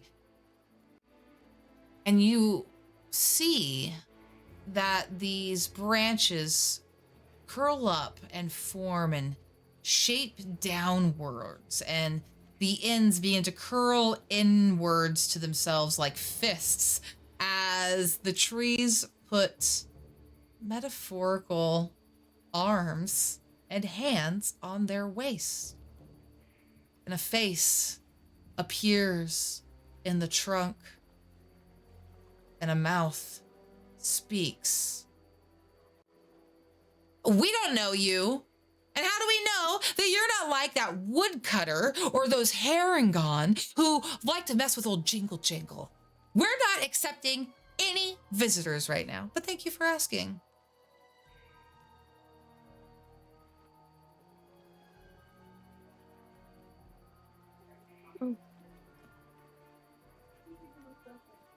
What if we? What What if we? Oh. Okay, sorry. Okay, Suddenly, Sorry, the you go, creaking of wood as you all sort of reel in shock to this talking tree. You hear more creaking of wood, and the trees all around you begin to get closer and closer. And you notice they all start picking up their roots and walking towards you, and each one has a face. Yeah, we don't know you. You look like you know those Harangon. You stand tall like those Harangon. You need to get out of here. Go! And they begin to wave their many branches and willow leaves at you to try and shoo you away. who's the Harangon? What if we? The What if we rabbits that offered? robbed you. Oh, Oh yeah. I forgot the species name. What if we offered you a gift in exchange for one night's stay? Say that one more time because you cut out a little Oh. bit on my end. Sorry. I said, what if we offer you all a gift in exchange, something of equal value for one night stay. To prove that we are nothing like the Herringon. We wish you no harm. We're just wary travelers, and you are a beautiful mountain, and we were drawn in by your beauty and are looking for a bit of hospitality and are hoping to give you something in return. Someone must have told you flattery will get you everywhere. But not here, Missy. But suppose you all did have the sense to ask us first. I guess that most people just camp out. They don't even bother trying to ask us. Old Tellamy Hill. Who cares about old Tellamy Hill's opinion? Well, Jingle Jangle does. And that's what we want to do. We want to make sure that Jingle Jangle's going to be safe. She's already been robbed and hurt real bad. So, if you're saying you just want to... If you want to camp out the night, we're going to keep our eyes on you. No funny business. But we'll let you stick here, around here. Better than letting you drown. We know you can't, animals like you guys can't really swim. So. No. No, especially this one. I'll point to Cassian. But no, Yeah. watch. If you understand watch, we understand. All right. Well, Thank you for this gift. In exchange, would you Hospitality. like a story from our friend who can't swim about a legendary figure known as the Wraith of Waterdeep? we would love that in exchange. Well, you know what? Actually, that could just be, we will accept it. We will accept it. Tell us your tale. And the trees begin to bend their roots and cross them together as they bring their branches up and sit down like little tree people, and they begin to listen. Get together, my tree friends. You see, the Wraith of Waterdeep is a masked vigilante who goes across during the night in the whole city of Waterdeep. And you know what? I feel like to really get into the feeling of this, I feel like all of you need a mask as well. Would it be okay for me to gift you somewhat of a mask? Oh, a mask? Do you have 7 masks for us? I can make it kind of work. I see you're very decorated with the keys that accentuate your branches. May I also give you something in which you can decorate yourselves even more in prettier colors? Well, we want to know what you are gifting us. We do appreciate the generosity, but Gotta be with really every specific. gift we accept, it means a gift we have to return. So we don't accept every gift. Well, you see, here, can you just hold this for me one quick second? As I They put like extend a willow branch. I kind of clip a little silk handkerchief onto it. Okay. Just hold it there. And I am just going to recount as I kind of walk around. So you see, there was once a museum in Waterdeep, the Vanderbloof. You know, a great evil was going to spread across the world. And as he's doing this, he's walking around. He's unraveling the 100 hankies that he had in the waistcoat of the silk handkerchiefs as they're kind of going around the trees and stuff. And he's like, as he's moving around, he's kind of like playing the scene of where he's like trying to get all the guards' attentions and stuff. And then he ran up the stairs up to the roof. And as he does so, he's kind of jumping around with the handkerchief, still like kind of getting them the tall parts of the trees. And at the very end, he made a daring escape down. He rappelled down the side of the building, with leaving the rest of his crew to successfully complete the mission as he fooled all of the guards in this big museum. And he finishes the story. It's like the way he finishes it is that he he kind of does one of the jump and then kind of clicks his heels again. And then he says, voila. And then with the story finished, you see all the keys and then all like the silky handkerchiefs all around the trees as well. Oh, I love it. Oh my god. The trees are just so enthralled. Like the more you go on, the more pronounced their expressions get, as if someone has carved looks of awe and excitement into their faces as you tell your tale. And at the end of it, they all clap their many branches as hands, and you hear the rustling of leaves like pom-poms as they all cheer. They go, oh, what a lovely tale. Wow, I would love to go to the material plane one day. It sounds so whimsical and magical. It can be, with the right people. All right, well, Aww. we do suppose, we'll say that it takes an hour for you to tell your tale. And they're very impressed and pleased, and they all get up and stretch, and they say, thank you so much for the entertainment tonight. It's not often that we get someone to regale us with such a tale, especially when we're not under threat of being cut down. So we appreciate you not being like that, that other woodcutter, especially you. And they point towards Griff. We're relieved to see you're nothing like him. He's a Goliath as well. He lives on the other side of the mountain. He won't get off of us. Oh. Do you want some help with that after we take a rest? Well, we don't really want to disturb Jingle Jangle. Perhaps there's a way you could just... We're sure he's a nice guy, but it's quite devastating to see him chop the trees down off of us constantly. So Yeah. perhaps you could just convince him to leave. That would be great. We'll give it our best shot. But you all seem like a trustworthy bunch. So if you do want to see Jingle Jangle, we won't bludgeon you with our branches and beat you unconscious. We will let you approach her cave and visit her if you wish. We appreciate it. We appreciate Do you that. think she has a key to maybe let me go? I've been trapped in this cage, you see. Oh, perhaps she might have. She's got many keys. That's how we've got all of these. But you can't have ours. They're custom.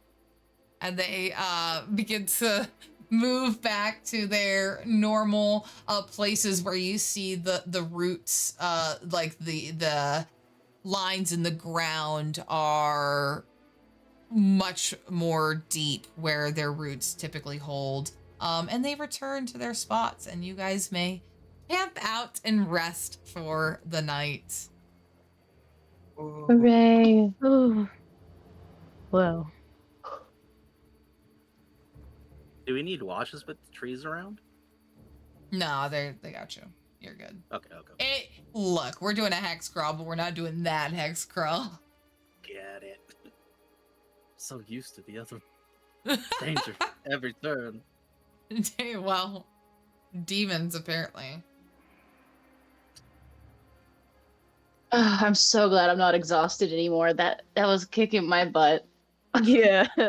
Same. Also, I can make a note that I believe it'll be 4:10 a.m. when we start our day, just for our next long rest. Cool. Well, then I'm gonna jump to that point. Not that you as characters would know that it's 4:10 a.m. because it is eternally twilight in this sky. So I imagine it might be for some of you kind of difficult to go to sleep. But for others it might not be. Does anyone want to like declare or say anything that they do like during their first long rest, their first camp in the Feywild, or do we just want to? I would say, Oh, you first, Emerald. I would say it's kind of like coming I say Violet actually sleeps pretty well. It's kind of like coming home, when you be on a trip. You sleep on a trip, but it's not the same Mm-hmm. compared to when you're sleeping in your own home. So Mm-hmm. I see it as like, okay, ooh, this is nice. And she kind of like actually has like a good, nice sleep. Like she been getting good sleep on the material plane, but this is kind of like first like at home sleep. Does that make any sense? Yeah, absolutely. I love That's that. awesome. Emma, what were you saying for Imogen?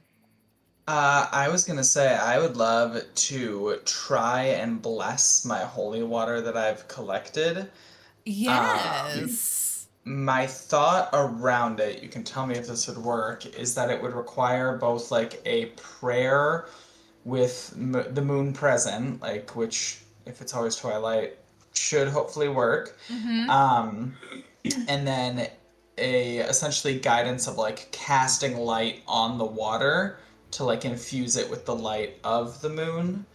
Although I do think I would Ooh. need to have a firefly around or some kind of physical component to cast lights if there Well, aren't. there are tons of Okay, cool. fireflies in this Feywild swamp. Absolutely.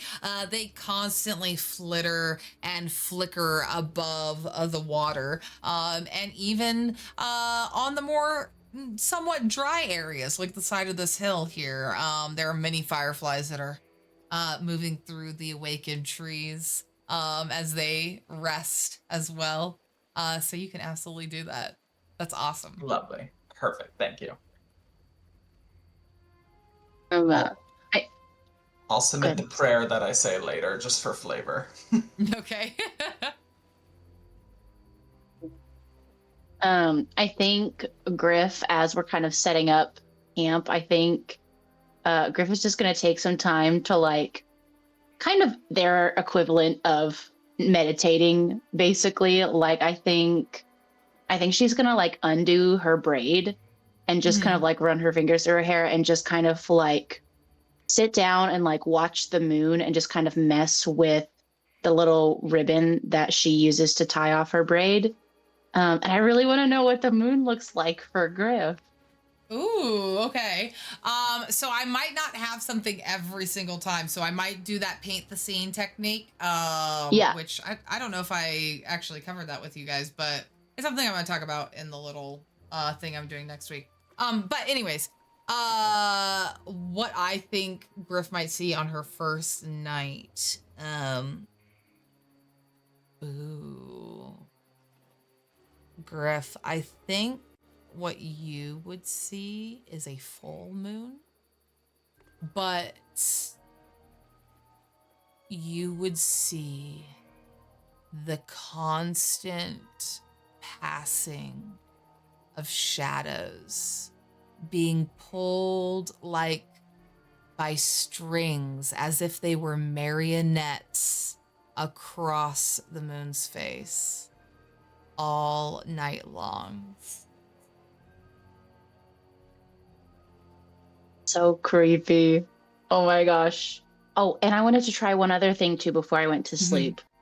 Okay. I want to just like sit and concentrate and see if I can like make the wings on my back like move or like do something. I don't know. It might be nothing.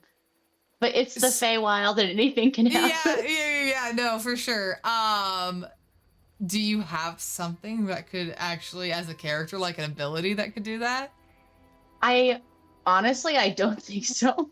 I just wanted to see like they were saying at the carnival that they were really important, and so I just wanted to see if they were significant beyond just Oh, signifying that we were supposed to be there, you know? Like signifying that you didn't sneak in. So yeah. that was the intended interpretation above table, but I'm willing to entertain this for a second, because that calls into a curious question. Oh, this is the wrong pouch. You know it's serious when I'm opening up a bag. While you're grabbing that, I just want to declare that I'm casting Mage Armor again. Just so Oh, perfect. Yep, we know. go ahead and do that. Perfect. Okay, let's see. What does this have to say about that once again?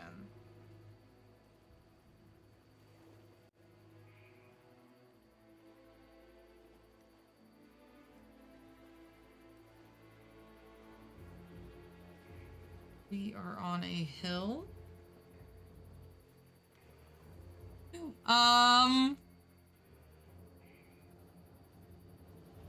Oh, damn, no. That makes sense, though. Griff instantly dies. Griff instantly dies. Man. No.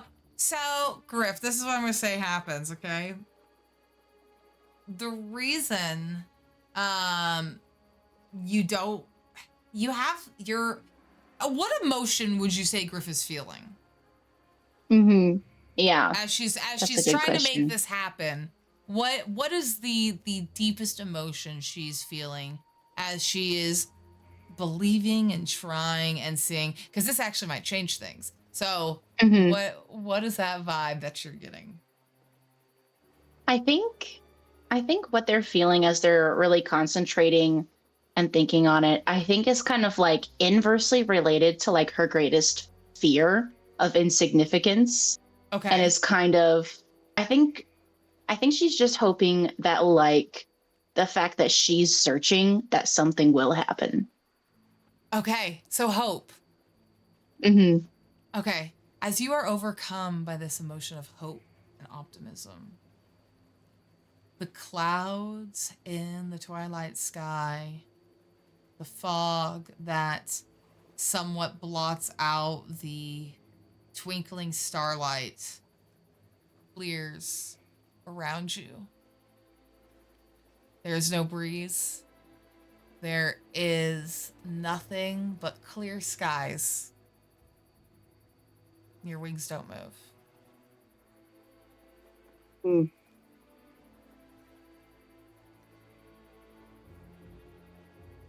Very cool. Okay, I'm gonna sit on that. That's all I wanted to do.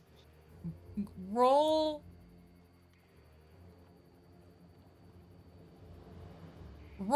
an insight check. I'm gonna have you tap into On some my intuition on yourself. Oh. Okay, just a regular. Okay.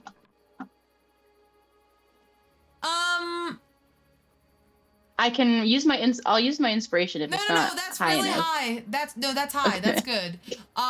No, it's not. There's just not enough evidence to Mhm. know exactly what has happened. You do feel strongly like something has occurred. You don't know what, because you don't actually really observe anything that has happened, but your intuition is screaming something just happened from your belief in hope and the emotion that you were experiencing. Is there anything else you want to do with your long rest? That's it for me. All right. What about Kohira? Anything for Kohira? I don't think so. I'm messing with the once a day mage armor, quite honestly, right now. Oh, okay. Because it's not showing up.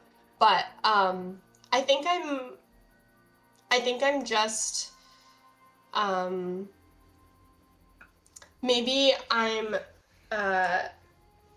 trying out a couple of cantrips to try to see the way that my magic interacts in the Feywild. And I like I don't want to be like doing anything injurious to the hill, but maybe I'm like casting. Would you allow me to do a sorceress burst just like contained within my hand instead of at something? Yeah, absolutely. I'll do that, and I'll kind of just observe the way that the lightning interacts in the Feywild, and I'm just maybe being curious about my magic and how it's interacting here. And I'm gonna like keep tabs on that and see how it changes as I'm in the Feywild. Give me an Arcana check. Ooh. So that is a nat 20, isn't that? I think Yeah, I that's think a it nat is, 20. actually. That is a nat 20. Yep. Okay. Cohera, your magic doesn't necessarily behave as you cast this burst in your hand.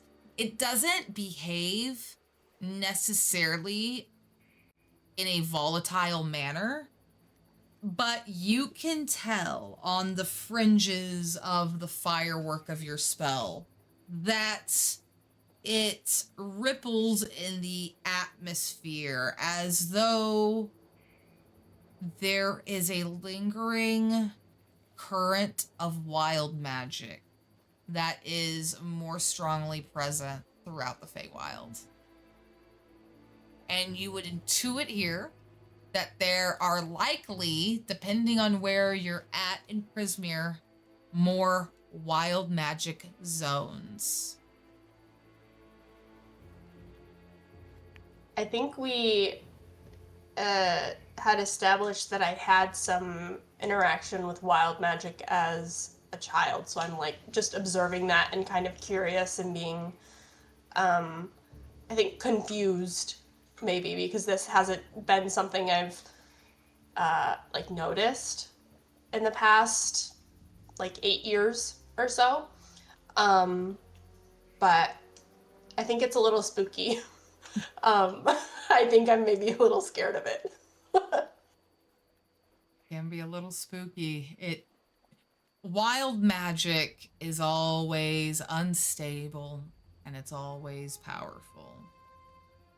So with that, Cassian, is there anything that you're doing in this long rest? Nope. Cassian is used to long nights. He can sleep with the sun out and everything. He just puts his blankie on and passes out. He's like, good night. Awesome. So when you all wake up and you begin to stir and roll up your bedrolls, the trees look over at you. Oh, keep it down if you're gonna hike up the hill this early.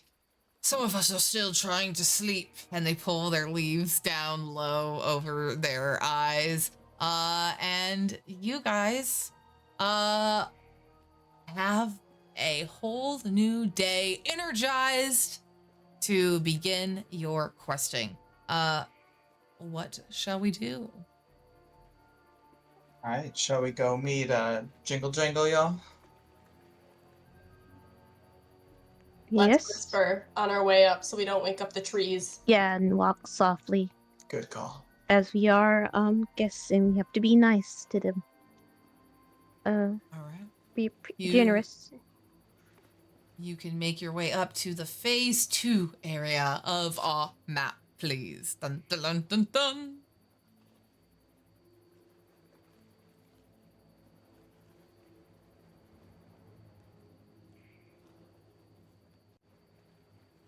You can place yourself anywhere within that phase 2 box.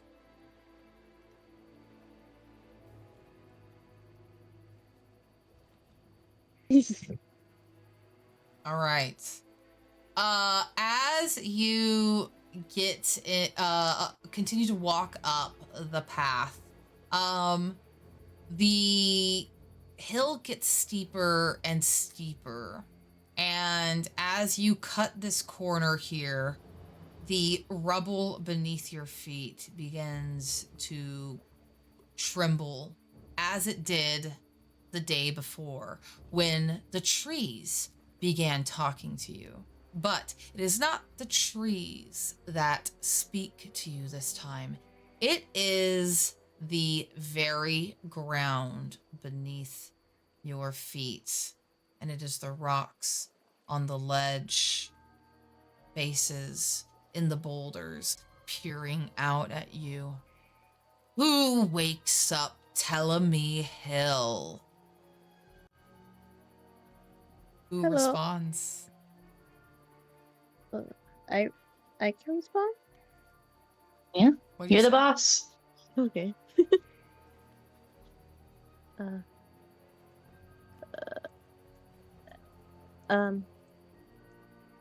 Hello?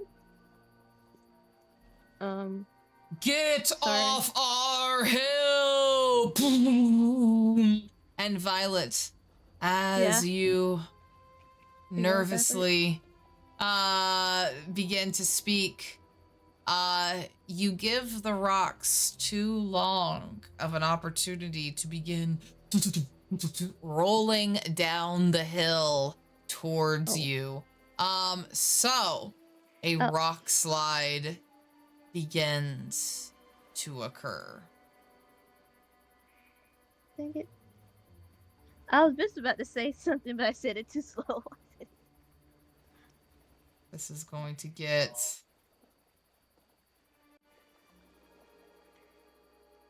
Go on, rocks, do your worst. All right. Say that. No. I need don't say everyone to that. please give me a DC 15 dex saving throw. As the rocks come tumbling down upon you.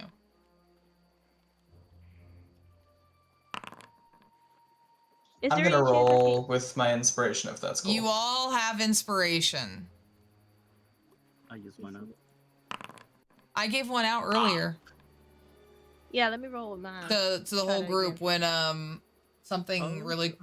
really When Big Kohira happen. almost died. Those Coheras. yeah, Yeah. when Cohera almost Cohera- Relentless died. endurance. Dying. It didn't make it. I was so inspired I gave everyone inspiration. All right. I don't think I'm Okay. gonna use my inspiration. I don't have good decks. It would be hard for me to get this. Okay. I'm gonna do the average damage here. Cassian, Violet, Imogen, and Cohera, you all fail. As these rocks come tumbling down, you're all gonna take 10 points of bludgeoning damage. Please I- subtract. Huh? Oh, the damage is fine. I was like, can I like kind of yell out something? Am I allowed to do that as this is happening, even though I'm being attacked? So you absolutely can do that. What do you want to yell out? I just want to say, we had gotten permission from the did they give us a name for them? But Trees. for the trees, we didn't know if we had to ask permission again, or you know, like kind of giving a sense of like we make sure we have permission to come up. We want to make like do we have to ask for your permission too? Like make sure like we were having good understanding. 'cause So these were the rocks, and these were different. Okay. But when there was a hesitation as you went to speak up, you presented a golden opportunity for them to tumble down, perceiving you as a threat. So that has occurred. Griff, you've taken half damage. You take 5 damage, and you are not under rocks. Everyone else gets buried under rocks. And what I'm going to need from that, as you guys get buried under rocks, is to make another athletics check, all of you who are under rocks, so everyone but Griff. Griff, if you wish to help these people each out, if you have a proficiency in athletics, you can help them and begin to move the rocks and give them advantage. To get the rocks off of them, to end the restrained condition, and to prevent taking a level of exhaustion from getting the rocks off. Either way, you're getting out from under the rocks, but this could exhaust you. So let's resolve this one at a time, starting with Cassian, since you're the closest. But Griff, what are you doing to assist your party here? Yeah, you said if I have proficiency in athletics, I can help. Mm-hmm. Correct.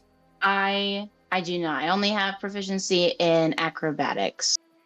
Okay. So I'm willing to be convinced of another skill. How do you think you can get the rocks off with acrobatics? How would you use that skill? Jump around. Yeah. Yeah, I'll jump around. No. I think just based on the fact of like in acrobatics you have to like stretch and know like when to be tense and when to be loose, like maybe like quicksand style, I can kind of coach Cassian through like how to squeeze through and like where some potential like tough spots could be, and just kind of like coach him through getting out.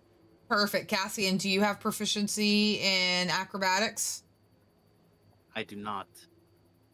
Okay, then what I'm going to do is I'm gonna allow you to take a pseudo bardic inspiration from this rather than an advantage. So I'm still gonna ask for an athletics check, but because of Griff's effort using the acrobatic skill, you're gonna get a D6 to this roll. Okay. So a DC 15 athletics. Got it. I will actually also. I'll use my lucky to give me advantage in this roll. Okay. So, athletics, and then you said a D6, right? Mm-hmm.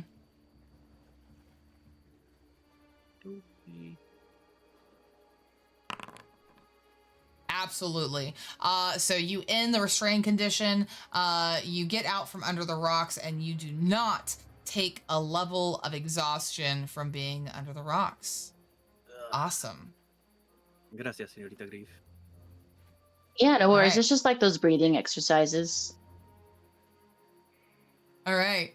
Let's go to Imogen now. Imogen, do you have proficiency in acrobatics, like the skill Griff is using to assist? I do not, unfortunately. Okay, go ahead and take the D6 as the bonus then. As help is on the way. Help is on the way, Thierry. And that'll be athletics, not acrobatics, correct? Correct. That is why it's a D6, because it's a different skill.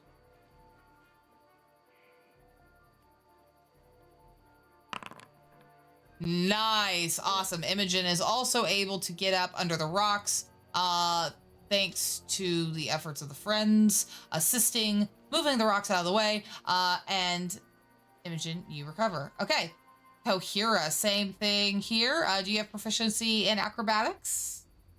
I do not. All right, go ahead and give me your athletics check with an extra D6 for the help.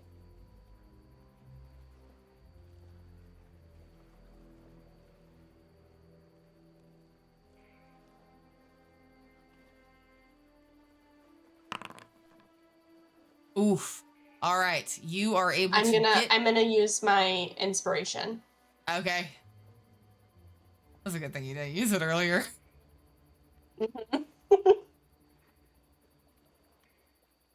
Roll the D6 as well with it again. Oh, unless, you know what? You can keep that if you want to keep that 5. On the 6 that you got. Kind to me. Okay. You can keep it. Just roll the D20. All right, cool. So you also get up out of the rocks. And then, Violet, do you have proficiency in acrobatics? No, I don't. All right, so same deal. Go ahead and give me the athletics check, but you're getting the D6 bonus thanks to the help given to you by Griff here. Okay.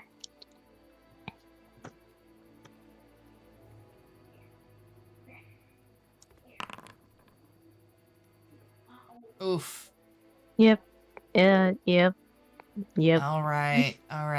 And you don't have any inspiration. Oh, I'm sorry, Nope. Violet. All right, so Nope. you get out under the rocks and you are already feeling really tired and the day has just started. But you guys stand up out of the rocks and go, get off our hill, and they all start to chant at you in this cacophony. The trees from below go, quiet up there.